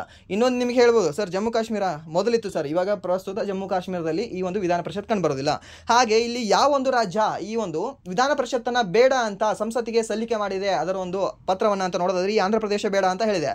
ಬಟ್ ಯಾವ ಒಂದು ರಾಜ್ಯ ನನಗೆ ಬೇಕಪ್ಪ ವಿಧಾನ ಪರಿಷತ್ ಕೊಡ್ರು ಅಂತ ಹೇಳಿ ಬೆನ್ನು ಹತ್ತಿ ಬಿದ್ದದೆ ಅಂತ ನೋಡೋದಾದ್ರೆ ಈ ಒಂದು ವೆಸ್ಟ್ ಬೆಂಗಾಲ್ ಅವರಿಗೆ ಬೆನ್ನು ಹತ್ತಿ ಬಿದ್ದಿದೆ. ಯಾರಿಗೆ? ಲೋಕಸಭೆಗೆ. ನೆನ್ಪಿಟ್ಕೊಳ್ಳಿ, ಸಂಸತ್ತಿಗೆ ಅಂತ ನಾವು ಹೇಳ್ಬೋದು. ಅದಾಂತರ ನೆಕ್ಸ್ಟ್ ಪ್ರಶ್ನೆ ಏನಿದೆ ಅಂದರೆ ಬೌದ್ಧ ಧರ್ಮವನ್ನು ಬೋಧಿಸಿದವನಿಗೆ ಅಶೋಕ ಏನೆಂದು ಕರೆದನು, ಏನೆಂದು ಹೇಳಿದರು ಅಂತ ಕೇಳಿದ್ದಾರೆ. ಈ ಬೌದ್ಧ ಧರ್ಮವನ್ನು ಬೋಧಿಸುವವರಿಗೆ ಏನಂತ ಹೇಳ್ತಾರೆ ಅಂದರೆ ಧಮ್ಮ ಮಹಾಮಾತ್ರ ಅಂತ ಹೇಳ್ತಾರೆ, ಸರಿನಾ. ಸೊ ಇದು ನಾರ್ಮಲ್ ನೀವು 6th ಸ್ಟ್ಯಾಂಡರ್ಡ್ ಬುಕ್ಕಲ್ಲೂ ಕೂಡ ನಿಮಗಿದೆ, 12th ಸ್ಟ್ಯಾಂಡರ್ಡ್ ಬುಕ್ಕಲ್ಲೂ ಕೂಡ ಇದೆ, ಇದನ್ನು ನೀವು ನೋಡಿರ್ತೀರ, ಇದು ಈಸಿ ಇದು. ಆ್ಯಂಡ್ ನೆಕ್ಸ್ಟ್ ಪ್ರಶ್ನೆ ಏನಿದೆ ಅಂದರೆ which tissue is present in xylem and phloem ಅಂತ ಕೊಟ್ಟಿದ್ದಾನೆ, ಸರಿನಾ. ಈ ಕ್ಸೈಲಮ್ ಮತ್ತು ಫ್ಲೋಯಮ್ ಅನ್ನೋದು ಏನಿದಾವೆ, ಅಂಗಾಂಶಗಳಿದ್ದಾವೆ. ಇದರಲ್ಲಿದು ಈ ಒಂದು ಸಸ್ಯದಲ್ಲಿ ಕಂಡುಬರ್ತಕ್ಕಂಥ ಅಂಗಾಂಶಗಳಾಗಿದ್ದಾವೆ. ಸೊ ಈ ಒಂದು ಕ್ಸೈಲಮ್ ಮತ್ತು ಫ್ಲೋಯಮಲ್ಲಿ ಯಾವ ಒಂದು ಟಿಶ್ಯೂ ಕಂಡುಬರ್ತದೆ ಅಂತ ನೋಡಿದ್ರೆ ಇದೊಂದು ವೆಸ್ಕ್ಯುಲಾರ್ ಟಿಶ್ಯೂ ಅಂತ ಹೇಳ್ತಿದ್ದಾನೆ, ಸರಿನಾ. ಕನ್ನಡದಲ್ಲಿ ಹೇಳ್ಬೋದಾಗಿತ್ತು ಇದನ್ನು ನಾಳಿಯ ಒಂದು ಅಂಗಾಂಶ ಅಂತ ಹೇಳ್ಬೋದಾಗಿತ್ತು, ಬಟ್ ಕನ್ನಡದಲ್ಲಿ ಏನು ಅಂದರೆ ನಿಮಗೆ ಎಕ್ಸಾಕ್ಟ್ ಅದಕ್ಕೆ ಟ್ರಾನ್ಸ್ಲೇಟ್ ಆಗುತ್ತೋ ಅಥವಾ ಇಲ್ಲ ಅಂತ ನನಗೆ ಗೊತ್ತಿಲ್ಲ. ಸೊ ಅದಕ್ಕೆ ಈ ಒಂದು ಬಯಾಲಜಿ ಕ್ವಶನ್ಗಳಾಗಿರಲಿ, ಕೆಲವೊಂದು ಹೇಗೆ ಅಂದರೆ ಈ ಕೆಮಿಸ್ಟ್ರಿ ಕ್ವಶನ್ಗಳು ಏನಿದಾವಲ್ವಾ, ಸೊ ಅದನ್ನು ನಾನು ಇಂಗ್ಲೀಷಲ್ಲಿ ಹೇಳಿರ್ತೀನಿ, ಅದನ್ನೇ ನೆನ್ಪಿಟ್ಕೊಳ್ಳಿ ನೀವು. ಇಲ್ಲಾಂದರೆ ನೀವು ಕನ್ನಡದಲ್ಲಿ ನೆನ್ಪಿಟ್ಕೊಂಡ್ರೆ ಏನು ಪ್ರಾಬ್ಲಮ್ ಇಲ್ಲ. ಅದಾದ ನಂತರ ಈ ಕ್ಸೈಲಮ್ ಏನು ಕೆಲಸ ಮಾಡುತ್ತೆ, ಕ್ಸೈಲಮು ಇದೊಂದು ನೀರನ್ನು ಟ್ರಾನ್ಸ್ಫರ್ ಮಾಡುತ್ತೆ, ಸರಿನಾ. ಯಾವ ಒಂದು ಮುಖವಾಗಿ, ಏಕಮುಖವಾಗಿ ಇದು ನೀರನ್ನು ಟ್ರಾನ್ಸ್ಫರ್ ಮಾಡುತ್ತೆ. ಇದು ಬಹುಮುಖವಾಗಿ ಫ್ಲೋಯಮ್ ಅನ್ನೋದು ಫುಡ್ಡನ್ನು ಟ್ರಾನ್ಸ್ಫರ್ ಮಾಡುತ್ತೆ. ಹೇಗೆ ನೆನಪಿಟ್ಕೋಬೇಕು ಸರ್, ಕ್ಸೈಲ ಜಲ ಜಲ ಜಲ ಮುಗೀತು. ಇದನ್ನು ನೀರನ್ನು ಮತ್ತು ನೀರಿನಲ್ಲಿ ಮಿನರಲ್ಸ್ಗಳನ್ನು ಇದೊಂದು ಟ್ರಾನ್ಸ್ಫರ್ ಮಾಡ್ತದೆ. ಹಾಗೆ ಫ್ಲೋಯಮ್ ಫುಡ್ ಮುಗೀತು, ಇದು ಫುಡ್ಡನ್ನು ಟ್ರಾನ್ಸ್ಫರ್ ಮಾಡುತ್ತೆ. ಬಟ್ ಇದು ಬಹುಮುಖವಾಗಿ ಟ್ರಾನ್ಸ್ಫರ್ ಮಾಡುತ್ತೆ. ಇದು ಬೇರಿನಿಂದ ಮೇಲ್ಗಡೆನೇ ಹೋಗುತ್ತೆ ನೀರು, ಬಟ್ ಫುಡ್ ಏನು ಅಂದರೆ ಮೇಲೆ ಇಲ್ಲಿ ಎಲೆಯಿಂದ ಈ ಕಡೆನೂ ಬರಬಹುದು, ಈ ಕಡೆ ಎಲೆಯಿಂದ ಈ ಕಡೆನೂ ಹೋಗಬಹುದು. ಸೊ ಬೇರೆ ಬೇರೆ ಒಂದು ಬಹುಮುಖ ಚಲನೆಯನ್ನು ಹೊಂದಿದೆ ಯಾವುದು, ಈ ಫ್ಲೋಯಮ್ ಅನ್ನೋದು. ಇಷ್ಟೇ ನೆನಪಿಟ್ಕೊಳ್ಳಿ ಸಾಕಿದ್ರ ಬಗ್ಗೆ. ಆ್ಯಂಡ್ ದೆನ್ ಇವೆರಡೂ ಕೂಡ ಏನಾಗಿದ್ದಾವೆ ಅಂತ ನೋಡೋದಾದರೆ ಇವೆರಡೂ ಕೂಡ ಕಾಂಪ್ಲೆಕ್ಸ್ ಟಿಶ್ಯೂಗಳಾಗಿದ್ದಾವೆ, ಸರಿನಾ. ಆ್ಯಂಡ್ ದೆನ್ ನೆಕ್ಸ್ಟ್ ಪ್ರಶ್ನೆ ಏನಿದೆ ಅಂದರೆ 2011ರ ಜನಗಣತಿಯ ಪ್ರಕಾರ ಯಾವ ನಗರದಲ್ಲಿ ಅತಿ ಹೆಚ್ಚು ನಗರ ಜನಸಂಖ್ಯೆ ಕಂಡುಬರುತ್ತದೆ ಅಂತ ಕೇಳಿದ್ದಾನೆ. ಯಾವ ಒಂದು ನಗರದಲ್ಲಿ ಅತಿ ಹೆಚ್ಚು ನಗರ ಜನಸಂಖ್ಯೆ ಅಂತ ನೋಡೋದಾದರೆ ಮುಂಬೈ ನಗರದಲ್ಲಿ ಅತಿ ಹೆಚ್ಚು ನಗರ ಜನಸಂಖ್ಯೆ ಕಂಡುಬರುತ್ತೆ. ಸೊ ಕನ್ಫ್ಯೂಷನ್ ಆಗೋದು ಬೇಡ ನಿಮಗೆ. ಇಲ್ಲಿ ಕನ್ಫ್ಯೂಷನ್ ಏನಾಗುತ್ತೆ ಗೊತ್ತಾ, 2011ರ ಜನಗಣತಿಯ ಪ್ರಕಾರ ಯಾವ ಒಂದು ರಾಜ್ಯದಲ್ಲಿ ಅತಿ ಹೆಚ್ಚು ನಗರ ಜನಸಂಖ್ಯೆ ಇದೆ ಅಂತ ಕೇಳ್ತಾನೆ ನಿಮಗೆ. ಸೊ ಆವಾಗ ಮಹಾರಾಷ್ಟ್ರ ಅಂತ ಹೇಳಬೇಕು. ಯಾವ ಒಂದು ರಾಜ್ಯದಲ್ಲಿ ಅತಿ ಹೆಚ್ಚು ಪ್ರತಿಶತ ನಗರ ಜನಸಂಖ್ಯೆ ಕಂಡುಬರುತ್ತೆ ಅಂತ ಕೇಳ್ತಾನೆ ನಿಮಗೆ, ಆವಾಗ ಗೋವಾ ಅಂತ ಹೇಳಬೇಕು. ಸೆಕೆಂಡ್ ಹೈಯೆಸ್ಟ್ ಯಾವ್ದು ಕಂಡುಬರುತ್ತೆ ನಿಮಗೆ, ತಮಿಳುನಾಡು ಅಂತ ಕಂಡುಬರುತ್ತೆ, ಸರಿನಾ. ಸೊ ಹೀಗಾಗುತ್ತೆ. ಬಟ್ ಈ ಮಹಾರಾಷ್ಟ್ರ ಏನಿದೆ ಅಲ್ಲಿ 4ನೇ ಸ್ಥಾನದಲ್ಲಿ ಕಂಡುಬರುತ್ತೆ. ಬಟ್ ಅತಿ ಹೆಚ್ಚು ಜನಸಂಖ್ಯೆಯಲ್ಲಿ ಕೇಳಿದ್ರೆ, ಸರಿನಾ, ಜನಸಂಖ್ಯೆಯಲ್ಲಿ ಕೇಳಿದ್ರೆ ನಿಮಗೆ ಮಹಾರಾಷ್ಟ್ರ. ಬಟ್ ಡೆನ್ಸಿಟಿಯಲ್ಲಿ ಕೇಳಿದ್ರೆ ನಿಮಗೆ ಸಿಟಿಯ ಡೆನ್ಸಿಟಿ ಅಂತ ಕೇಳಿದ್ರೆ ಅವಾಗ ಗೋವಾ ಅಂತ ಕಂಡುಬರುತ್ತೆ, ನೆನ್ಪಿಟ್ಕೊಳ್ಳಿ. ಬಟ್ ಇಲ್ಲಿ ಸರಿಯಾದ ಉತ್ತರ ಯಾವುದಾಗುತ್ತೆ ಅಂದರೆ ಮುಂಬೈ ಆಗುತ್ತೆ. ಮುಂಬೈ ನಂತರ ನೆಕ್ಸ್ಟ್ ಸ್ಥಾನದಲ್ಲಿ ಯಾವುದಿದೆ ಅಂದರೆ ಈ ಒಂದು ದೆಹಲಿ ಇದೆ. ಅದಾದ್ರೆ ನೆಕ್ಸ್ಟು ಕೋಲ್ಕತ್ತಾ ಇದೆ. ಕೋಲ್ಕತ್ತಾದ ನಂತರ ಚೆನ್ನೈ ಕಂಡುಬರುತ್ತೆ, ಯಾವುದು ನಗರ ಜನಸಂಖ್ಯೆ ಹೊಂದಿರತಕ್ಕಂತಹ ನಗರಗಳು. ಅದಾದ ನಂತರ ನೆಕ್ಸ್ಟ್ ಪ್ರಶ್ನೆ ಏನಿದೆ ಅಂದರೆ angle of incidence, incident ray, reflected ray, where are these 3 of the mirror? ಇವು ಮಿರರ್ನ ಯಾವ ಭಾಗದಲ್ಲಿ ಹೋಗಿ ಕೂಡಿಕೊಳ್ಳುತ್ತವೆ, ಲಯ ಆಗ್ತವೆ ಅಂತ ಕೇಳಿದ್ದಾನೆ, ಸರಿನಾ. These 3 incident ray, reflected ray and normal ray ಏನಿದಾವಲ್ಲ, lie in the same plane and that plane is normal to surface of the mirror ಅಂತ ಹೇಳ್ತಾರೆ. ವೇರ್ ಈಸ್ ಇನ್ಸಿಡೆಂಟ್ ರೇ ಹಿಟ್ಸ್ ದ ಮಿರರ್, ಇಷ್ಟೇ ಇದಕ್ಕೆ, ಸರಿನಾ. ಆ್ಯಂಡ್ ದೆನ್ ನೆಕ್ಸ್ಟ್ ಪ್ರಶ್ನೆ ಏನಿದೆ ಅಂದರೆ 3 ಹಂತದ ಪಂಚಾಯತ್ ವ್ಯವಸ್ಥೆಯನ್ನು ಏಕೆ ಜಾರಿಗೆ ತರಲಾಗಿದೆ ಅಂತ ಕೇಳಿದ್ದಾರೆ. ಇದನ್ನು ಒಂದು ಪ್ರಜಾಸತ್ತಾತ್ಮಕ ವಿಕೇಂದ್ರೀಕರಣವನ್ನು ಉತ್ತೇಜಿಸಲು ಈ ಒಂದು 3 ಟೈರ್ ಸಿಸ್ಟಮ್ನ ತರಲಾಗಿದೆ. ಬಟ್ ಎಲ್ಲ ರಾಜ್ಯಗಳಲ್ಲೂ ಈ 3 ಟೈರ್ ಸಿಸ್ಟಮು ಅಥವಾ ಈ ಒಂದು 3 ಹಂತದ ಪಂಚಾಯತಿ ವ್ಯವಸ್ಥೆ ಇದೆ ಅಂತ ಇಲ್ಲ, ಸರಿನಾ. ಕೆಲವೊಂದು ರಾಜ್ಯಗಳಲ್ಲಿ ಪಂಚಾಯತಿನೇ ಇಲ್ಲ, ಕೆಲವೊಂದು ರಾಜ್ಯಗಳಲ್ಲಿ 2 ಹಂತದ ಪಂಚಾಯತಿಗಳು ಮಾತ್ರ ಕಂಡುಬರ್ತವೆ, ಸರಿನಾ. ಇವಾಗ 2 ಹಂತದ ಪಂಚಾಯತಿ ಯಾವುದು ಅಂದರೆ ನಿಮಗೆ ನೋಡೋದಾದರೆ ಯಾವುದಿದು ನಮ್ಮ ಗೋವಾದಲ್ಲಿ 2 ಹಂತದ ಪಂಚಾಯತಿ ಮಾತ್ರ ಕಂಡುಬರುತ್ತೆ ನಿಮಗೆ, ಸರಿನಾ. ಸೊ ಇದು ಗೊತ್ತಿರಲಿ ನಿಮಗೆ. ಆ್ಯಂಡ್ ದೆನ್ ನೆಕ್ಸ್ಟ್ ಪ್ರಶ್ನೆ ಏನಿದೆ ಅಂದರೆ ಇಸ್ರೋ ಇತ್ತೀಚೆಗೆ ಪರೀಕ್ಷಿಸಿದ ಕ್ರಯೋಜೆನಿಕ್ ಇಂಜಿನ್ 20 ಅನ್ನು ಯಾವ ಉಡಾವಣಾ ವಾಹನದ ಕ್ರಯೋಜೆನಿಕ್ ಮೇಲಿನ ಹಂತದಲ್ಲಿ ಬಳಸಲಾಗುತ್ತದೆ, ಯಾವ ಒಂದು ಉಡಾವಣಾ ವಾಹನದ ಮೂಲಕ ಅದನ್ನು ಹಾರಿಸಲಾಗಿದೆ ಅಂತ ಕೇಳಿದ್ದಾನೆ. ಯಾವುದು, ಈ LVM-3M ಅಂತಲೇ ಹೇಳ್ಬೋದು, ಸರಿನಾ. ಈ LVM-3 ಲಾಂಚ್ ವೆಹಿಕಲ್ ಮೋಟರ್ 3 ಎಂಬುದರ ಒಂದು ಮೂಲಕ ಈ ಕ್ರಯೋಜೆನಿಕ್ ಇಂಜಿನ್ 20 ಹಾರಿಸಲಾಗಿದೆ, ಸರಿನಾ. ಅದನ್ನು ಉಡಾವಣೆ ಮಾಡಲಾಗಿದೆ. ಆ್ಯಂಡ್ ದೆನ್ ನೆಕ್ಸ್ಟ್ ಪ್ರಶ್ನೆ ಏನಿದೆ ಅಂದರೆ ಕುಚಿಪುಡಿ ಶಾಸ್ತ್ರೀಯ ನೃತ್ಯವು ಒಂದು ಹಳ್ಳಿಯ ಹೆಸರನ್ನು ಇಡಲಾಗಿದೆ, ಆ ಹಳ್ಳಿ ಹೆಸರೇನು ಅಂತ ಕೇಳಿದ್ದಾನೆ. ಕುಚಿಪುಡಿ ಅನ್ನೋದು ಯಾವುದು ರಾಜ್ಯದ ನೃತ್ಯ ಅಂತ ನೋಡೋದಾದರೆ ಇದೊಂದು ಆಂಧ್ರ ಪ್ರದೇಶ ರಾಜ್ಯದ ನೃತ್ಯವಾಗಿದೆ. ಆಂಧ್ರ ಪ್ರದೇಶದಲ್ಲಿ ಒಂದು ಕೃಷ್ಣಾ ಎಂಬ ಒಂದು ಜಿಲ್ಲೆ ಕಂಡುಬರುತ್ತೆ. ಆ ಕೃಷ್ಣಾ ಜಿಲ್ಲೆಯಲ್ಲಿ ಒಂದು ಊರು ಕಂಡುಬರುತ್ತೆ, ಆ ಊರಿನ ಹೆಸರೇ ಕುಚಿಪುಡಿ. ಆ ಕುಚಿಪುಡಿಯ ಹೆಸರನ್ನೇ ಈ ಒಂದು ಕುಚಿಪುಡಿಯ ಶಾಸ್ತ್ರೀಯ ನೃತ್ಯಕ್ಕೆ ಹೆಸರಿಟ್ಟಿದ್ದಾರೆ, ಸರಿನಾ. ಗೊತ್ತಿರಿ, ನಾರ್ಮಲ್ ಏನು ಅಂದರೆ ಎಲ್ಲವೂ ಕೂಡ ಒಂದು ಊರಿನ ಹೆಸರಾಗಿರುತ್ತೆ ಅಥವಾ ಒಂದು ಟ್ರೈಬ್ ಹೆಸರಾಗಿರುತ್ತೆ ಅಥವಾ ಅಲ್ಲಿ ಏನೋ ಒಂದು ಸಂಸ್ಕೃತಿ ಹೆಸರಾಗಿರುತ್ತೆ. ಸೊ ಈ ರೀತಿಯ ಹೆಸರುಗಳು ಬಂದಿರುತ್ತವೆ, ಸರಿನಾ. ಇವಾಗ ವಾರ್ಲಿ ಪೇಂಟಿಂಗ್ ಎದಕ್ಕೆ ಸಂಬಂಧ ಹೊಂದಿದೆ, ಒಂದು ಟ್ರೈಬ್ ಹೆಸರು ಅದು. ಅದಾಂತರ ಈಗ ಈ ಖಾಸಿ, ಗಾರೋ ಮತ್ತು ಜೈಂತಿ ಅಂತ ಬೆಟ್ಟಗಳಿಗೆ ಹೆಸರು ಬಂದಿದ್ದಾವೆ. ಯಾವುದಿದು ಬೆಟ್ಟಗಳಿಗೆ ಹೆಸರು ಯಾಕೆ ಬಂತು, ಅಲ್ಲಿ ಆ ಹೆಸರಿನ ಬುಡಕಟ್ಟು ಜನಾಂಗದವರು ವಾಸ ಮಾಡ್ತಾರೆ, ಸರಿನಾ. ಸೊ ಅದಕ್ಕೆ ಅಷ್ಟೇ. ಆ್ಯಂಡ್ ದೆನ್ ಇನ್ನೊಂದು ಪ್ರಶ್ನೆ ಏನಿದೆ ಅಂದರೆ ಯಾವುದಲ್ಲಿ ಮಿಸ್ ಆಯಿತು ಅನಿಸುತ್ತೆ ಒಂದು ಪ್ರಶ್ನೆ. ಓಕೆ, ಅದು ಮುಂದೆ ಹಾಕಿದ್ದೇನೆ ಅನಿಸುತ್ತೆ. ಏನು ನೆಕ್ಸ್ಟ್ ಪ್ರಶ್ನೆ ಏನಿದೆ ಅಂದರೆ, ಕಂಪ್ಯೂಟರ್ನಲ್ಲಿರೋ ಫೈಲನ್ನು ಮರು ಹೆಸರಿಸಲು ಸುಲಭವಾದ ಮಾರ್ಗ ಯಾವುದು ಅಂತ ಕೇಳಿದ್ದಾನೆ. ಏನಿಲ್ಲ, ಮೌಸ್ ತೊಗೊಂಡು ಡಬಲ್ ಕ್ಲಿಕ್ ಮಾಡಿದ್ರೆ ಅಲ್ಲಿ ನೀವು ಫೈಲ್ನ ರಿನೇಮ್ ಮಾಡ್ಬೋದು. ರಿನೇಮ್ ಮಾಡಿದಾಗ ಡಿಫಾಲ್ಟ್ ನೇಮ್ ಏನು ಬರುತ್ತೆ, ಸಾರಿ, ಈ ರಿನೇಮ್ ಮಾಡೋಕ್ಕಿಂತ ಮುಂಚೆ ಹೊಸದಾಗಿ ಒಂದು ಫೋಲ್ಡರ್ ನೀವು ಕ್ರಿಯೇಟ್ ಮಾಡಿರ್ತೀರ. ಆವಾಗ ಡಿಫಾಲ್ಟ್ ನೇಮ್ ಏನಾಗಿರುತ್ತೆ ಅಂತ ನೋಡಿದ್ರೆ ನ್ಯೂ ಫೋಲ್ಡರ್ ಅಂತ ಇರುತ್ತೆ. ಏನಾದರೂ ಅದೇ ಒಂದು ಫೋಲ್ಡರಲ್ಲಿ ಇನ್ನೊಂದು ನೀವು ಕ್ರಿಯೇಟ್ ಮಾಡಿದ್ರೆ ನ್ಯೂ ಫೋಲ್ಡರ್ 1 ಅಂತ ಬರುತ್ತೆ, ಇನ್ ಬ್ರಾಕೆಟಲ್ಲಿ ನ್ಯೂ ಫೋಲ್ಡರ್ 2 ಅಂತ ಬರುತ್ತೆ. ನೆಕ್ಸ್ಟ್ ಏನಾದರೂ ನೀವು ಕ್ರಿಯೇಟ್ ಮಾಡ್ಕೊಂಡ್ರೆ ಸರಿನಾ, ಡಿಫಾಲ್ಟ್ ನೇಮ್ ಕೇಳಿದಾನೆ ನಿಮಗೆ. ಹಾಗೆ ಇನ್ನೊಂದು ಏನಾದರೂ ನಿಮಗೆ ರೀನೇಮ್ ಮಾಡಬೇಕು ಅಂತ ಮನಸ್ಸು ಬಂದರೆ, ಮೌಸ್ ಇಲ್ಲ ನನ್ನ ಹತ್ರ ಅಂತಂದರೆ ಅವಾಗ F2 ಬಟನ್ನ ನೀವು ಕ್ಲಿಕ್ ಮಾಡಬೇಕು, ಅಷ್ಟೇ ಸಿಂಪಲ್. ಅದಾದ ನಂತರ ನೆಕ್ಸ್ಟ್ ಪ್ರಶ್ನೆ ಏನಿದೆ ಅಂದರೆ, ಜಾರ್ಖಂಡ್ ವಿಧಾನಸಭಾ ಚುನಾವಣೆ 2024ರಲ್ಲಿ ಜಾರ್ಖಂಡ್ ಮುಕ್ತಿ ಮೋರ್ಚಾ JMM ಅವರಿಗೆ ಸಿಮ್ ಕಾರ್ಡ್ಗಳು ಅಲ್ಲ, ಎಷ್ಟು ಒಂದು ಮತಕ್ಷೇತ್ರಗಳಲ್ಲಿ ವಿಜಯವನ್ನು ಸಾಧಿಸಿದರು ಅಂತ. ಸರಿನಾ, ಇವಾಗ JMM ಪಕ್ಷ ಏನಿದೆ ಈ ಜಾರ್ಖಂಡದಲ್ಲಿ ವಿನ್ ಆಗಿದೆ. ಈ JMM ಪಕ್ಷ ಜಾರ್ಖಂಡದಲ್ಲಿ ವಿನ್ ಆಗಿದೆ. ಇದೊಂದು ಘಟಬಂಧನ್ ಪಕ್ಷ, ಯಾವುದು ಮೈತ್ರಿ ಘಟಬಂಧನ್ ಅಂತ ಮಾಡ್ಕೊಂಡಿದ್ದಾರೆ ಏನೋ ಗೊತ್ತಿಲ್ಲ, ಕಾಂಗ್ರೆಸ್ದವ್ರ ಜೊತೆ ಮಾಡ್ಕೊಂಡಿದ್ದಾರೆ. ಯಾರು, ಈ JMM ಅನ್ನೋರು. ಸರಿನಾ, ಈ JMM ಪಕ್ಷ ಗೆದ್ದಿದೆ. ಎಷ್ಟು ಮತಕ್ಷೇತ್ರಗಳಲ್ಲಿ ಗೆದ್ದಿದೆ ಅಂತ ನೋಡಿದ್ರೆ ಟೋಟಲಿ 34 ಮತಕ್ಷೇತ್ರಗಳಲ್ಲಿ ಅದು ಗೆದ್ದಿದೆ. 34 ಮತಕ್ಷೇತ್ರಗಳಲ್ಲಿ ಅದು ಗೆದ್ದಿದೆ. ಹಾಗೆ ಟೋಟಲಿ ಎಷ್ಟು ಮತಕ್ಷೇತ್ರಗಳು ಕಂಡುಬರ್ತವೆ ಈ ಒಂದು ಜಾರ್ಖಂಡದಲ್ಲಿ ಅಂತ ನೋಡೋದಾದ್ರೆ ಟೋಟಲಿ 81 ಮತಕ್ಷೇತ್ರಗಳು ಕಂಡುಬರ್ತವೆ. 70 ಕಂಡುಬರ್ತವೆ ಈ ಒಂದು ದೆಹಲಿಯಲ್ಲಿ ಕಂಡುಬರ್ತವೆ. ಹಾಗೆ ಇದು 3 ಹಂತಗಳಲ್ಲಿ ಚುನಾವಣೆಗಳನ್ನು ನಡೆದಿದ್ದು ಅಲ್ಲಿ ಒಟ್ಟು ಮತದಾನ ಎಷ್ಟು ಶೇಕಡಾವಾರಾಗಿದೆ ಅಂತ ನೋಡೋದಾದ್ರೆ 67.74 ಮತದಾನ ಶೇಕಡಾವಾರಾಗಿದೆ. ಬಟ್ ಇದರಲ್ಲಿ ಇನ್ನೊಂದು ಮುಖ್ಯವಾಗಿ ಗಮನಿಸಬೇಕಾಗಿರೋದು ಏನು ಅಂದರೆ, ಈ 67.74ರಲ್ಲಿ ಅತಿ ಹೆಚ್ಚು ಪಾಲು ಮಹಿಳೆಯರ ಓಟ್ಗಳೇ ಇದ್ದಾವೆ. ಮಹಿಳೆಯರ ಓಟುಗಳೇ. ನೀವು ಮೇ ಬಿ ಮುಂದಿನ ವರ್ಷವೂ ಕೂಡ ನೋಡ್ಬೋದು. ಮುಂದಿನ ವರ್ಷ ಮೀನ್ಸ್ ಈಗ ನೆಕ್ಸ್ಟ್ ನಮ್ಮ ಏನು ಕರ್ನಾಟಕ ಎಲೆಕ್ಷನ್ ಆಗುತ್ತಲ್ವ, ಅಲ್ಲಿ ಕೂಡ ಅತಿ ಹೆಚ್ಚು ಒಂದು ರೆಕಾರ್ಡ್ ಆಗ್ಬೋದು ಮೇ ಬಿ. ಇವಾಗ ಪುರುಷರಿಗಿಂತ ಜಾಸ್ತಿ ಮಹಿಳೆಯರ ಓಟ್ಗಳೇ ಬಿದ್ದಿದ್ದಾವೆ ಅಂತ. ಸರಿನಾ, ಯಾಕಂದರೆ ರೀಸನ್ ನಿಮ್ಗೆ ಗೊತ್ತಿರುತ್ತೆ. ಆ್ಯಂಡ್ ದೆನ್ ಅಲ್ಲಿ ಮುಖ್ಯಮಂತ್ರಿ ಯಾರಾಗಿದ್ದಾರೆ ಅಂತ ನೋಡೋದಾದ್ರೆ ಅಲ್ಲಿ ಹೇಮಂತ್ ಸೊರೇನ್ ಅನ್ನೋರಾಗಿರ್ತಾರೆ. ಸರ್, ಹೇಮಂತ್ ಬಿಸ್ವಾ ಶರ್ಮಾ ಅಂತ ಅವರು ಓದಿರುವಲ್ಲ ಅಸ್ಸಾಂ. ಹೌದು, ಹೇಮಂತ್ ಬಿಸ್ವಾ ಶರ್ಮಾ ಇವರು ಹೇಮಂತ್ ಸೊರೇನ್ ಜಾರ್ಖಂಡಕ್ಕೆ, ಹಾಗೆ ಹೇಮಂತ್ ಬಿಸ್ವಾ ಶರ್ಮಾ ಅನ್ನೋರು ಇವರು BJP ಪಾರ್ಟಿಯವರು. ಇವರು ಯಾರು, ಇಲ್ಲಿ ಒಂದು ಅಸ್ಸಾಂ ರಾಜ್ಯದ ಮುಖ್ಯಮಂತ್ರಿ ಆಗಿದ್ದಾರೆ. ಯಾರು, ಹೇಮಂತ್ ಬಿಸ್ವಾ ಶರ್ಮಾನವರು. ಹಾಗೆ ಇವರು ಯಾವ ಒಂದು ಕ್ಷೇತ್ರದಿಂದ ಸ್ಪರ್ಧೆ ಮಾಡಿದ್ರು ಅಂತ ನೋಡೋದಾದ್ರೆ ಬರ್ಹೇತ್ ಎಂಬ ಒಂದು ವಿಧಾನಸಭಾ ಕ್ಷೇತ್ರದಿಂದ ಇವರು ಸ್ಪರ್ಧೆ ಮಾಡಿದರು. ಯಾಕೆ ಅಂದರೆ ಇವಾಗ ರೀಸೆಂಟಾಗಿ ನಿಮಗೆ ಹರಿಯಾಣದ ಒಬ್ಬ ನಾಯಬ್ ಸಿಂಗ್ ಸೈನಿ ಏನು ಮುಖ್ಯಮಂತ್ರಿ ಇದ್ದಾರಲ್ವ, ಅವರು ಯಾವ ಒಂದು ಮತಕ್ಷೇತ್ರದಿಂದ ಗೆದ್ದಿದ್ದಾರೆ ಅಂತ ನಿಮಗೆ ಕೇಳಿದ್ದ. ಅದಾನಂತರ ಈ ಓಮರ್ ಅಬ್ದುಲ್ಲಾ ಜಮ್ಮು ಕಾಶ್ಮೀರದ ಮುಖ್ಯಮಂತ್ರಿ, ಅವರು ಕೂಡ ಯಾವ ಒಂದು ಮತಕ್ಷೇತ್ರದಿಂದ ಗೆದ್ದು ವಿನ್ ಆಗಿದ್ದಾರೆ ಅಂತ ಕೇಳಿದ್ದ.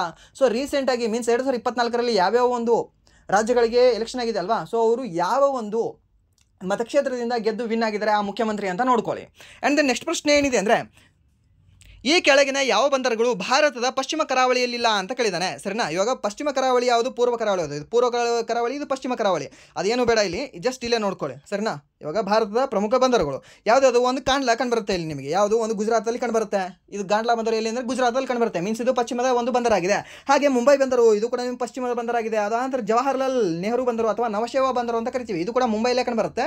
ಇದು ಮಹಾರಾಷ್ಟ್ರ ರಾಜ್ಯದಲ್ಲೇ ಕಂಡುಬರುತ್ತೆ ಅಂತ ನಾವು ಹೇಳ್ಬೋದು. ಅದಾನಂತರ ಈ ಒಂದು ಮರ್ಮಗೋವಾ ಬಂದರು ಎಲ್ಲಿ ಕಂಡುಬರುತ್ತೆ, ಇದು ಗೋವಾದಲ್ಲೇ, ಇದು ಕೂಡ ಪಶ್ಚಿಮ ಬಂದರಾಗಿದೆ. ನವಮಂಗಳೂರು ಬಂದರು ನಮ್ಮ ಕರ್ನಾಟಕದ ಬಂದರು. ಅದು ಆದ ನಂತರ ಕಾಫಿಯ ಒಂದು ತವರು ಬಂದರು ಅಂತ ಹೇಳ್ಬೋದು ಇದನ್ನು. ಸರಿನಾ, ಸೊ ಇದು ಎಲ್ಲಿ, ಇದೇ ಒಂದು ಪಶ್ಚಿಮ ಭಾಗದಲ್ಲೇ ಕಂಡುಬರುತ್ತೆ. ಅದಾನಂತರ ಕೊಚ್ಚಿ ಬಂದರು, ಕೊಲ್ಲಂ ಬಂದರು, ವಿಳಿಂಜಂ ಬಂದರು, ಇವೆಲ್ಲವೂ ಕೂಡ ನಿಮಗೆ ಪಶ್ಚಿಮ ಭಾಗದಲ್ಲಿ ಕಂಡುಬರ್ತಕ್ಕಂತಹ ಬಂದರುಗಳಾಗಿದ್ದಾವೆ. ಹಾಗೆ ಪೂರ್ವದ ಬಂದರು ಅಂತ ನಾವು ನೋಡೋದಾದರೆ ಒಂದು ಕಾಮರಾಜ್ ಬಂದರು, ಅದಾನಂತರ ಎನ್ನೋರ್ ಬಂದರು, ಅದಾನಂತರ ನಿಮಗೆ ಮತ್ತೆ ಯಾವ್ದು ಕಂಡುಬರುತ್ತೆ, ಈ ಒಂದು ಚೆನ್ನೈ ಬಂದರು, ಅದಾನಂತರ ವಿಶಾಖಪಟ್ಟಣಂ ಬಂದರು, ಪಾರದೀಪ ಬಂದರು, ಅದಾದ ನಂತರ ಇಲ್ಲಿ ಕೋಲ್ಕತ್ತಾ ಬಂದರು ಅಂತ ಕಂಡುಬರುತ್ತೆ. ಸರಿನಾ, ಇವೆಲ್ಲವೂ ಬಂದರು ಎಲ್ಲಿ ಅಂದರೆ ಪೂರ್ವದ ಬಂದರುಗಳಾಗಿದ್ದಾವೆ. ನೆನ್ಪಿಟ್ಕೊಳ್ಳಿ, ಕೇಳ್ಬೋದು. ಅದರಲ್ಲಿ ಪಶ್ಚಿಮದ ಯಾವುದಲ್ಲ ಅಂತ ಕೇಳಿದ್ದಾನೆ. ಸೊ ಪಶ್ಚಿಮದ ಯಾವುದಲ್ಲ ಅಂದರೆ ಇದರಲ್ಲಿ ಒಂದು 3 ಕೊಟ್ಟಿರ್ತಾನೆ, 3 ಅದು ನಿಮಗೆ ಬೇರೆ ಯಾವುದಾದ್ರು ಒಂದು ಕೊಟ್ಟಿರ್ಬೋದು. ಕಲ್ಕತ್ತಾ ಕೊಟ್ಟಿರ್ಬೋದು ಅಥವಾ ವಿಶಾಖಪಟ್ಟಣಂ ಕೊಟ್ಟಿದ್ದಾನೆ ಅಂತೆ. ಸರಿನಾ, ಈ ವಿಶಾಖಪಟ್ಟಣಂ ಮೇಜರ್ ಪೋರ್ಟ್ಸ್ಗಳಲ್ಲಿ ಅತ್ಯಂತ ಆಳವಾದ ಪೋರ್ಟ್ ಯಾವುದು ಅಂದರೆ ವಿಶಾಖಪಟ್ಟಣಂ. ಅದಾದ ನಂತರ ಈ ಮೇಜರ್ ಪೋರ್ಟ್ ಬಿಟ್ಟು ಜಸ್ಟ್ ನಿಮಗೆ ಒಟ್ಟಿನಲ್ಲಿ ನಮ್ಮ ಭಾರತದ ಅತ್ಯಂತ ಆಳವಾದ ಒಂದು ಪೋರ್ಟ್ ಯಾವುದು ಅಂತ ನಿಮ್ಗೆ ಏನಾದರೂ ಕೇಳಿದ್ರೆ ಅಲ್ಲಿ ಗಂಗಾವಳಿ ಬಂದರು ಅಂತ ಬರುತ್ತೆ. ಸರಿನಾ, ಆ ಒಂದು ಗಂಗಾವಳಿ ಬಂದರು ಏನಿದೆ ಅಲ್ವಾ, ಆ ಗಂಗಾವರಂ ಬಂದರು, ಗಂಗಾವಳಿ ಬಂದರು ಅಂತ ಏನು ಹೇಳ್ತೀವಿ, ಆ ಒಂದು ಬಂದರು ಅತ್ಯಂತ ಆಳವಾದ ಬಂದರಾಗಿದೆ. ಯಾವುದು, ನಮ್ಮ ಭಾರತ ದೇಶದಲ್ಲಿ. ಇದು ಮೈನರ್ ಪೋರ್ಟ್ ಆಗಿದೆ. ಸರಿನಾ, ಮೈನರ್ ಒಂದು ಬಂದರಾಗಿದೆ. ಸರಿನಾ, ಗೊತ್ತಿರಲಿ, ಕೇಳಬಹುದು ನಿಮಗೆ. ಅದಾಂತರ ಮೇಜರ್ ಏನಾದರೂ ಕೇಳಿದ್ರೆ ನಿಮಗೆ ವಿಶಾಖಪಟ್ಟಣಂ ಇದು ಯಾವ ಒಂದು ರಾಜ್ಯದಲ್ಲಿ ಕಂಡುಬರುತ್ತೆ ಅಂದರೆ ಇದು ಕೂಡ ನಿಮಗೆ ಇದೇ ಒಂದು ಆಂಧ್ರ ಪ್ರದೇಶದಲ್ಲಿ ಕಂಡುಬರುತ್ತೆ. ಇವನ್ ಹೇಳಬೇಕಂದ್ರೆ ಈ ವಿಶಾಖಪಟ್ಟಣಂದಿಂದ ಸ್ವಲ್ಪ ದೂರದಲ್ಲೇ ಕಂಡುಬರುತ್ತೆ ಇದು. ಅದಾದ ನಂತರ ನೆಕ್ಸ್ಟ್ ಪ್ರಶ್ನೆ ಏನಿದೆ ಅಂದರೆ, ಶಾತವಾಹನ ಶಾತವಾಹನ ರಾಜವಂಶದ ಪ್ರಬಲ ಆಡಳಿತಗಾರ ಯಾರು ಅಂತ ಕೇಳಿದರೆ ಯಾರು 23ನೇ ರಾಜನಾಗಿರ್ತಕ್ಕಂಥ ಗೌತಮಿ ಪುತ್ರ ಶಾತಕರ್ಣಿ ಅವರು ಅತ್ಯಂತ ಶ್ರೇಷ್ಠ ಆಡಳಿತಗಾರರಾಗಿದ್ದಾರೆ. ಹಾಗೆ ಆತನ ತಾಯಿ ಹೆಸರನ್ನ ತನ್ನ ಮುಂದೆ ಇಟ್ಟುಕೊಂಡು ಆಡಳಿತ ಮಾಡಿರ್ತಕ್ಕಂಥ ಶ್ರೇಷ್ಠ ವೀರ ಯಾರು? ಗೌತಮಿ ಪುತ್ರ ಶಾತಕರ್ಣಿ ಅನ್ನೋರು. ನೆನ್ಪಿಟ್ಕೊಳ್ಳಿ, ಅವರ ತಾಯಿ ಹೆಸರು ಏನು ಅಂದರೆ ಗೌತಮಿ ಬಾಲಶ್ರೀ ಅಂತ ಅವರ ತಾಯಿ ಹೆಸರು ಕಂಡುಬರುತ್ತೆ. ಅವರ ಹೆಸರಿನಲ್ಲಿ ಮೀನ್ಸ್ ಈ ಗೌತಮಿ ಪುತ್ರ ಶಾತಕರ್ಣಿ ಅವರ ಹೆಸರಿನಲ್ಲಿ ಈ ಬಾಲಶ್ರೀ ಮೀನ್ಸ್ ಈ ಗೌತಮಿ ಬಾಲಶ್ರೀ ಅವರು ಈ ನಾಸಿಕ್ ಜಿಲ್ಲೆಯಲ್ಲಿ ನಾಸಿಕ್ ಶಾಸನ ಅಂತ ಹೊರಡಿಸಿದ್ದಾರೆ. ನೆನ್ಪಿಟ್ಕೊಳ್ಳಿ, ಕೇಳಬಹುದು. ಇದು ಕೂಡ ಈ ನಾಸಿಕಲ್ಲಿ ಯಾವ ಒಂದು ರಾಜ್ಯದಲ್ಲಿ ಕಂಡುಬರುತ್ತೆ?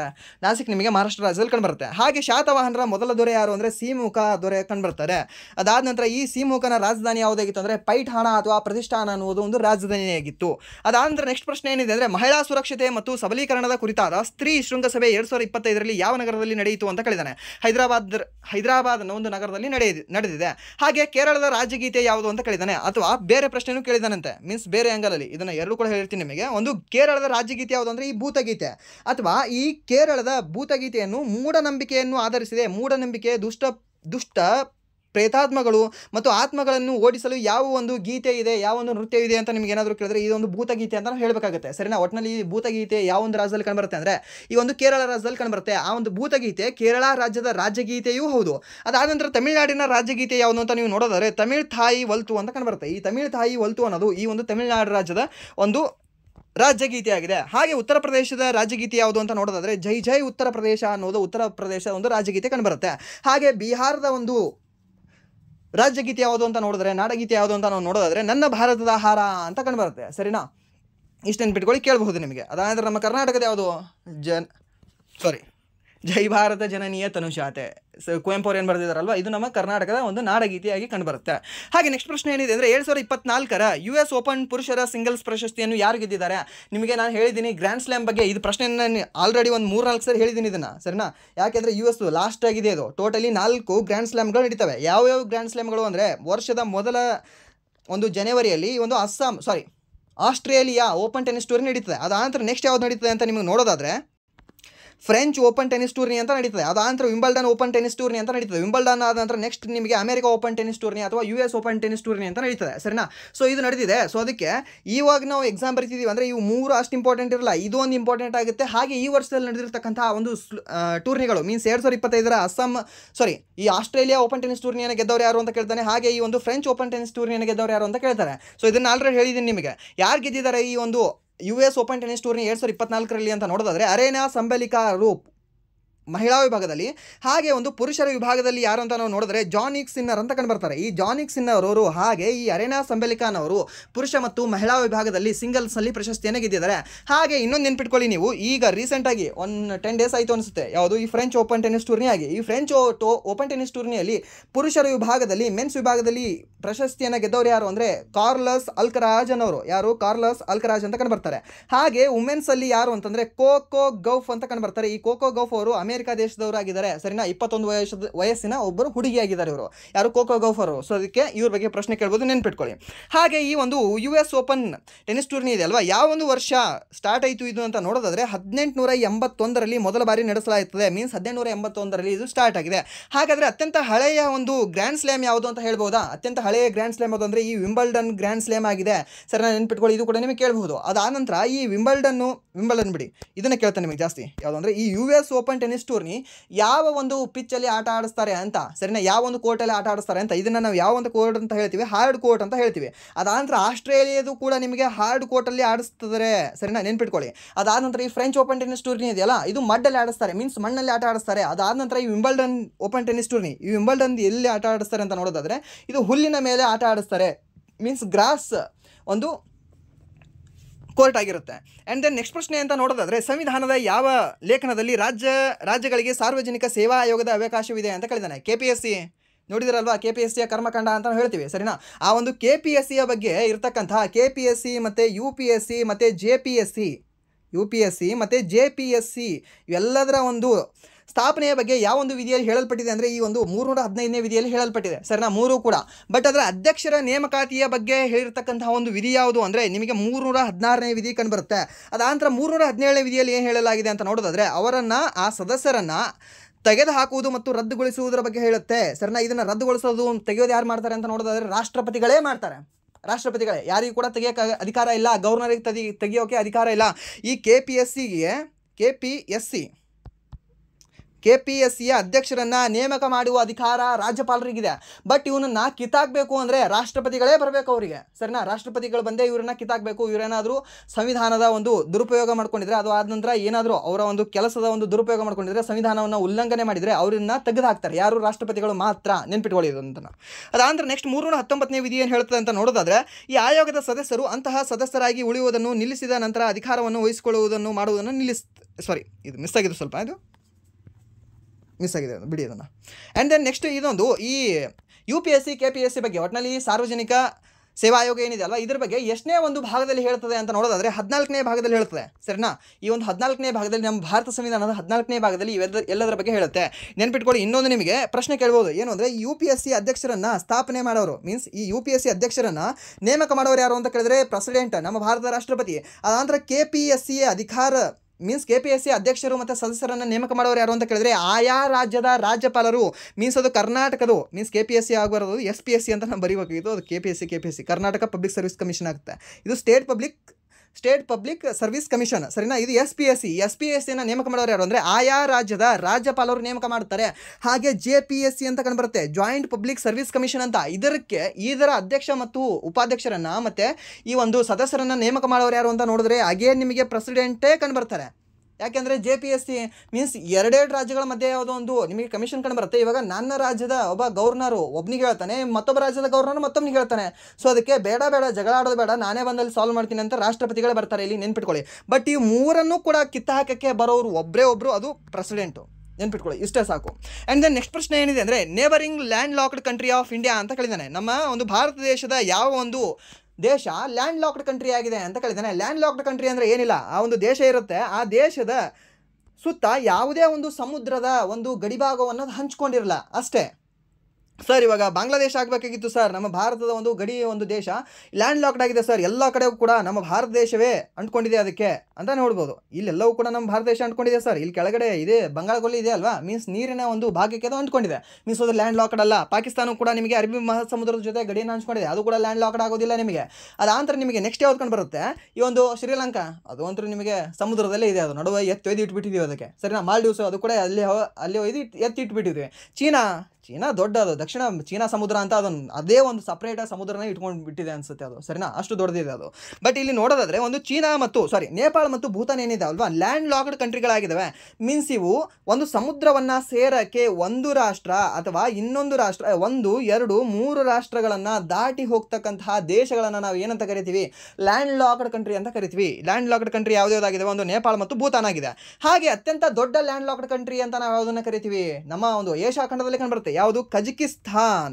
ಈ ಕಜಕಿಸ್ತಾನ್ ಅನ್ನೋದು ಇಡೀ ಜಗತ್ತಿನ ಅತ್ಯಂತ ದೊಡ್ಡ ಲ್ಯಾಂಡ್ ಲಾಕ್ಡ್ ಭೂ ಆವೃತ ದೇಶವಾಗಿದೆ, ಸರಿನಾ? ಕನ್ನಡದಲ್ಲಿ ಹೇಳ್ಬೋದು, ನಿಮಗೆ ಅರ್ಥ ಆಗುತ್ತೆ. ಭೂ ಆವೃತ ದೇಶ ಮೀನ್ಸ್ ಇಲ್ಲೊಂದು ಅವ್ರ ದೇಶ ಇದ್ರೆ ಸುತ್ತಲೂ ಕೂಡ ಭೂಮಿಯೇ ಆವರಿಸಿರ್ತದೆ, ಮತ್ತೊಂದು ದೇಶಗಳೇ ಆವರಿಸಿರ್ತವೆ. ಬಟ್ ಯಾವುದೇ ಒಂದು ನೀರಿನ ಮೂಲ ಆವರಿಸಿರುವುದಿಲ್ಲ. ಸರ್ ನದಿ ಹರಿದಿರುತ್ತೆ ಸರ್, ಅಲ್ಲ ಸರ್, ನದಿ ಅಲ್ಲ, ಸಮುದ್ರ ಇರಬೇಕು ಅವ್ರ ಪಕ್ಕ. ಆ್ಯಂಡ್ ದೆನ್ ನೆಕ್ಸ್ಟ್ ಪ್ರಶ್ನೆ ಏನಿದೆ ಅಂದರೆ ಭಾರತೀಯ ರಾಷ್ಟ್ರೀಯ ಕಾಂಗ್ರೆಸ್ನ 2ನೇ ಅಧಿವೇಶನದ ಅಧ್ಯಕ್ಷತೆಯನ್ನು ವಹಿಸಿದವರು ಯಾರು ಅಂತ ಕೇಳಿದರೆ, ಯಾರು ವಹಿಸಿದ್ದಾರೆ ಅಂತ ನೋಡೋದಾದ್ರೆ ದಾದಾಬಾಯಿ ನವರೋಜಿ ಅವರು ಅದರ ಅಧ್ಯಕ್ಷತೆಯನ್ನು ವಹಿಸಿದ್ದಾರೆ. ಮೊದಲನೇ ಅಧ್ಯಕ್ಷತೆಯನ್ನು ವಹಿಸಿದವರು ಯಾರು 1885ರಲ್ಲಿ ಅಂತ ನೋಡೋದಾದ್ರೆ ಈ ಒಂದು WC ಬ್ಯಾನರ್ಜಿ ಅವರು. 2ನೇ ಅಧ್ಯಕ್ಷತೆಯನ್ನು ವಹಿಸಿದವರು ಯಾರು ಅಂದರೆ ಈ ದಾದಾಬಾಯಿ ನವರೋಜಿ ಅವರು. ಅದಾಂದ್ರೆ 3ನೇ ಅಧ್ಯಕ್ಷತೆಯನ್ನು ಮದ್ರಾಸಲ್ಲಿ ವಹಿಸಿದವರು ಯಾರು ಅಂದರೆ ಈ ಒಂದು ಬದ್ರುದ್ದೀನ್ ಚಾಪ್ಜಿ ಅಂತ ಕಂಡುಬರ್ತಾರೆ. ಹಾಗೆ 4ನೇ ಒಂದು ಅಧ್ಯಕ್ಷತೆಯನ್ನು ವಹಿಸಿದವರು ಯಾರು ಅಂದರೆ ಜಾರ್ಜ್ ಜೂಲೆ ಅಂತ ಕಂಡುಬರ್ತಾರೆ, ಸರಿನಾ? ನೆನ್ಪಿಟ್ಕೊಳ್ಳಿ, 4 ಜನ ನೆನ್ಪಿಟ್ಕೊಳ್ಳಿ. ಈ ಒಂದು ಮೊದಲನೇದು ನಡೀತದೆ ಮುಂಬೈಲಿ ನಡೀತದೆ, 2ನೇದು ಕಲ್ಕತ್ತಾದಲ್ಲಿ ನಡೀತದೆ, 3ನೇದು ನಿಮಗೆ ಈ ಮದ್ರಾಸಲ್ಲಿ ನಡೀತದೆ, 4ನೇದು ನಿಮಗೆ ಈ ಒಂದು ಉತ್ತರ ಪ್ರದೇಶದಲ್ಲಿ ಕಂಡು ಬರ್ತದೆ, ಸರಿನಾ? ಉತ್ತರ ಪ್ರದೇಶದಲ್ಲಿ ನಡೀತದೆ ಇದು 4ನೇ ಒಂದು ಅಧಿವೇಶನ. ಇಷ್ಟು ಗೊತ್ತಿರಲಿ ನಿಮಗೆ. ಆ್ಯಂಡ್ ದೆನ್ ನೆಕ್ಸ್ಟ್ ಪ್ರಶ್ನೆ ಏನಿದೆ ಅಂದರೆ ಗಣರಾಜ್ಯೋತ್ಸವವನ್ನು ಜನವರಿ 26, 2025 ಆಚರಿಸಲಾಯಿತು. ಅದರ ಥೀಮ್ ಏನು ಅಂತ ಕೇಳಿದಾನೆ. ಏನು? ಸುವರ್ಣ ಭಾರತ್, ಪರಂಪರೆ ಮತ್ತು ಅಭಿವೃದ್ಧಿ ಅನ್ನೋದು ಅದರ ಒಂದು ಥೀಮ್ ಆಗಿತ್ತು. ಸ್ವರ್ಣಿಮ್ ಭಾರತ್ ಪರಂಪರೆ ಮತ್ತು ಅಭಿವೃದ್ಧಿ ಅನ್ನೋದು, ಸರಿನಾ? ಸೊ ಅದಕ್ಕೆ ಒಬ್ಬರು ಸದಸ್ಯರು ಅಧ್ಯಕ್ಷರಾಗಿ ಯಾರು ಬಂದಿದ್ರು ಅಂತ ನೋಡೋದಾದ್ರೆ, ಒಂದು ಅತಿಥಿಯಾಗಿ ಯಾರು ಬಂದಿದ್ರು ಅಂತ ನೋಡೋದಾದ್ರೆ ಈ ಒಂದು ಇಂಡೋನೇಷ್ಯಾದ ಅಧ್ಯಕ್ಷರಾಗಿರ್ತಕ್ಕಂಥ ಪ್ರಭುವೋ ಸುಬಯಾಂಟೋ ಅನ್ನೋರು ಅದರ ಒಂದು ಅತಿಥಿಯಾಗಿ ಬಂದಿದ್ರು. ಯಾವುದರಲ್ಲಿ? ಗಣರಾಜ್ಯೋತ್ಸವ ದಿನದಂದು. ಅದಾದ ನಂತರ ನೆಕ್ಸ್ಟ್ ಪ್ರಶ್ನೆ ಏನಿದೆ ಅಂದರೆ ಇನ್ನೊಂದು ಅದಕ್ಕೆ ಸಂಬಂಧಿಸಿದ ಸ್ವಲ್ಪ ಮಾಹಿತಿ. 1955ರಲ್ಲಿ ಏನು ಮೊದಲ ಬಾರಿ ಗಣರಾಜ್ಯೋತ್ಸವ ಆಗುತ್ತೆ ಅಲ್ವಾ, ಆ 1950ರಲ್ಲೂ ಕೂಡ ಇಂಡೋನೇಷ್ಯಾದ ಅಧ್ಯಕ್ಷರಾಗಿರ್ತಕ್ಕಂಥ ಸುಕರ್ಣೋ ಅನ್ನೋರು ಬಂದಿದ್ರು. ಇಂಡೋನೇಷ್ಯಾದ ಅಧ್ಯಕ್ಷರೇ ಬಂದಿದ್ದರು ಮೊದಲು ಕೂಡ. ಬಟ್ ಈ ವರ್ಷವೂ ಕೂಡ ಇದೇ ಒಂದು ಇಂಡೋನೇಷ್ಯಾದವರು ಬಂದಿದ್ದಾರೆ. ಬಟ್ ಅವ್ರ ಹೆಸರು ಏನಂದರೆ ಪ್ರಭುವೋ ಸುಬಯಾಂಟೋ ಅನ್ನೋರಾಗಿದ್ದಾರೆ. ಹಾಗೆ ಮೊದಲ ಮಹಿಳಾ ಮುಖ್ಯ ಅತಿಥಿ ಯಾವಾಗ ಬಂದಿದ್ರು ಅಂತ ನೋಡಿದ್ರೆ 1961ರಲ್ಲಿ ಯುನೈಟೆಡ್ ಕಿಂಗ್ಡಮ್ನ UK ರಾಣಿಯಾಗಿರ್ತಕ್ಕಂಥ 2ನೇ ಎಲಿಜಬೆತ್ ಅವರು ಬಂದಿದ್ರು. ನೆನ್ಪಿಟ್ಕೊಳ್ಳಿ, ಮೊದಲ ಒಂದು ಮಹಿಳೆ ಯಾರು ಅಂತ ಕೇಳ್ಬೋದು ನಿಮಗೆ. 2ನೇ ಎಲಿಜಬೆತ್ ಯಾವಾಗ 1961ರಲ್ಲಿ ಏನು ಫಸ್ಟ್ ಈ ಒಂದು ಸಂಸತ್ತಿನ ಜಂಟಿ ಅಧಿವೇಶನ ಆಗುತ್ತಲ್ವ, ಅದೇ ಒಂದು ವರ್ಷ ಅಂತ ನಾವು ಹೇಳ್ಬೋದು ನೋಡಿ ಇದನ್ನು, ಸರಿಯಾ? ಸೊ ಅದೇ ಒಂದು ವರ್ಷ ಬಂದಿದ್ದಾರೆ ಇವರು. ಅದಾದ ನಂತರ ನೆಕ್ಸ್ಟ್ ಇನ್ನೊಂದೇನು ಮಾಹಿತಿ ಅಂದರೆ 1952, 53, 66 ಮತ್ತು 2021, 22ರಲ್ಲಿ ಯಾವುದೇ ಮುಖ್ಯ ಅತಿಥಿಗಳು ಬಂದಿರಲಿಲ್ಲ. ಯಾಕೆಂದರೆ ಇಲ್ಲಿ 2 ವರ್ಷ ಯಾವುದಾಗಿತ್ತು, ಈ ಒಂದು ಕೊರೋನಾ ಒಂದು ರೀಸನಿಂದ ಬಂದಿರಲಿಲ್ಲ. ಬಟ್ ಇಲ್ಲಿ ಹಿಂದೆ ಯಾವ ರೀಸನಿಂದ ಬಂದಿರಲಿಲ್ಲ ಅಂತ ನನಗೆ ಗೊತ್ತಿಲ್ಲ. ಬಟ್ ಇವೆರಡು ಕೂಡ ಏನು ಅಂದರೆ ಕೊರೋನಾ ರೀಸನ್ನಿಂದ ಕರೆಸಿರಲಿಲ್ಲ. ಆ್ಯಂಡ್ ದೆನ್ ನೆಕ್ಸ್ಟ್ ಪ್ರಶ್ನೆ ಏನಿದೆ ಅಂದರೆ ಈ CRPFನ ಮುಖ್ಯಸ್ಥರು ಯಾರಾಗಿದ್ದಾರೆ, ಮಹಾನಿರ್ದೇಶಕರು ಯಾರಾಗಿದ್ದಾರೆ ಅಂತ ಕೇಳಿದಾನಂತೆ. ಸೊ ಇದು ಕೂಡ ರಿಪೀಟೆಡ್ ಆಗಿರ್ತಕ್ಕಂಥ ಪ್ರಶ್ನೆ. 1000 ಸರಿ ಕೇಳಿದಾನೆ ಅನಿಸುತ್ತೆ, ಸರಿನಾ? ಮೀನ್ಸ್ ಏನು ಅಂದರೆ ಒಂದು ಏನಿಲ್ಲಾದರೂ ಒಂದು 20 ಸರಿ ಕೇಳಿದಾನೆ ಈ ಪ್ರಶ್ನೆಯನ್ನು.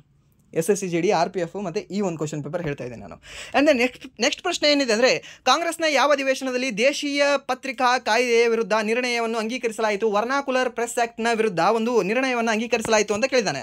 ಯಾವಾಗ ಅಂದರೆ 3ನೇ ಒಂದು ಕಾಂಗ್ರೆಸ್ ಅಧಿವೇಶನದಲ್ಲಿ, ಮೀನ್ಸ್ ಈ ಮದ್ರಾಸ್ನ ಕಾಂಗ್ರೆಸ್ ಅಧಿವೇಶನದಲ್ಲಿ 1887ರಲ್ಲಿ ಅದನ್ನು ನಿರ್ಣಯವನ್ನು ಅಂಗೀಕಾರ ಮಾಡ್ತಾರೆ, ಸರಿನಾ? ಯಾವುದನ್ನು? ವರ್ನಾಕುಲರ್ ಪ್ರೆಸ್ ಆ್ಯಕ್ಟ್ನ ಒಂದು ನಿರ್ಣಯವನ್ನು, ಅದರ ವಿರುದ್ಧದ ನಿರ್ಣಯವನ್ನು.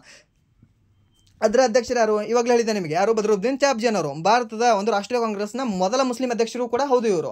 ಅದಾದ ನಂತರ ಈ ವರ್ನಾಕುಲರ್ ಪ್ರೆಸ್ ಆ್ಯಕ್ಟನ್ನು ತಂದಂತಹ ಒಬ್ಬ ಮೂರ್ಖ ವ್ಯಕ್ತಿ ಯಾರು ಅಂದರೆ ಈ ಒಬ್ಬ ಲಾರ್ಡ್ ಲಿಟನ್ ಅನ್ನೋನು, ಸರಿನಾ?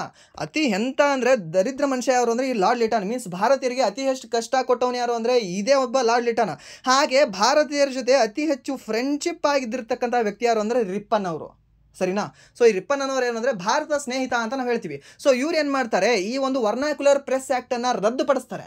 ತಂದವ ಯಾರು ಅಂದರೆ ಈ ಲಿಟ್ಟನು, ಬಟ್ ಅದನ್ನು ರದ್ದುಪಡಿಸೋರು ಯಾರು ಅಂದರೆ ಈ ರಿಪ್ಪನ್ ಅವರು. ಯಾವಾಗ? 1882ರಲ್ಲಿ, ಸರಿನಾ? ಇಷ್ಟು ಗೊತ್ತಿರಲಿ ಕೇಳ್ಬೋದು ನಿಮಗೆ. ಆ್ಯಂಡ್ ದೆನ್ ನೆಕ್ಸ್ಟ್ ಪ್ರಶ್ನೆ ಏನಿದೆ ಅಂದರೆ, ಓಕೆ ಕ್ಷಮಿಸಿ, ಇಷ್ಟೇ ಆಯ್ತು ಅದು. ಸೊ ಇದಾಗಿತ್ತು ಇಲ್ಲಿವರೆಗೆ RRB NTPC 20 ಜೂನ್ ಫಸ್ಟ್ ಶಿಫ್ಟಿನ ಎಕ್ಸಾಮ್ ಅನಲೈಸಿಸ್. ಸೊ ಇಲ್ಲಿವರೆಗೂ ವಿಡಿಯೋ ನೋಡೋದಕ್ಕಾಗಿ ಫಸ್ಟ್ ಆಫ್ ಆಲ್ ಧನ್ಯವಾದಗಳು. ಹಾಗೆ ಇಲ್ಲಿವರೆಗೂ ವಿಡಿಯೋ ನೋಡಿ, ವಿಡಿಯೋ ಏನಾದರೂ ನಿಮಗೆ ಇಷ್ಟ ಆಗಿದ್ರೆ ಪ್ಲೀಸ್ ವಿಡಿಯೋನ ಲೈಕ್ ಮಾಡಿ, ಸಬ್ಸ್ಕ್ರೈಬ್ ಮಾಡಿ. ಇಫ್ ಇವನ್ ನಿಮಗೆ ವಿಡಿಯೋ ಇಷ್ಟ ಆಗಲಿಲ್ಲ ಅಂದರೆ ಸೊ ಬೇಸ್ಲಿ ಡಿಸ್ಲೈಕ್ ಮಾಡಿ ಅಂತ ಹೇಳ್ತಾ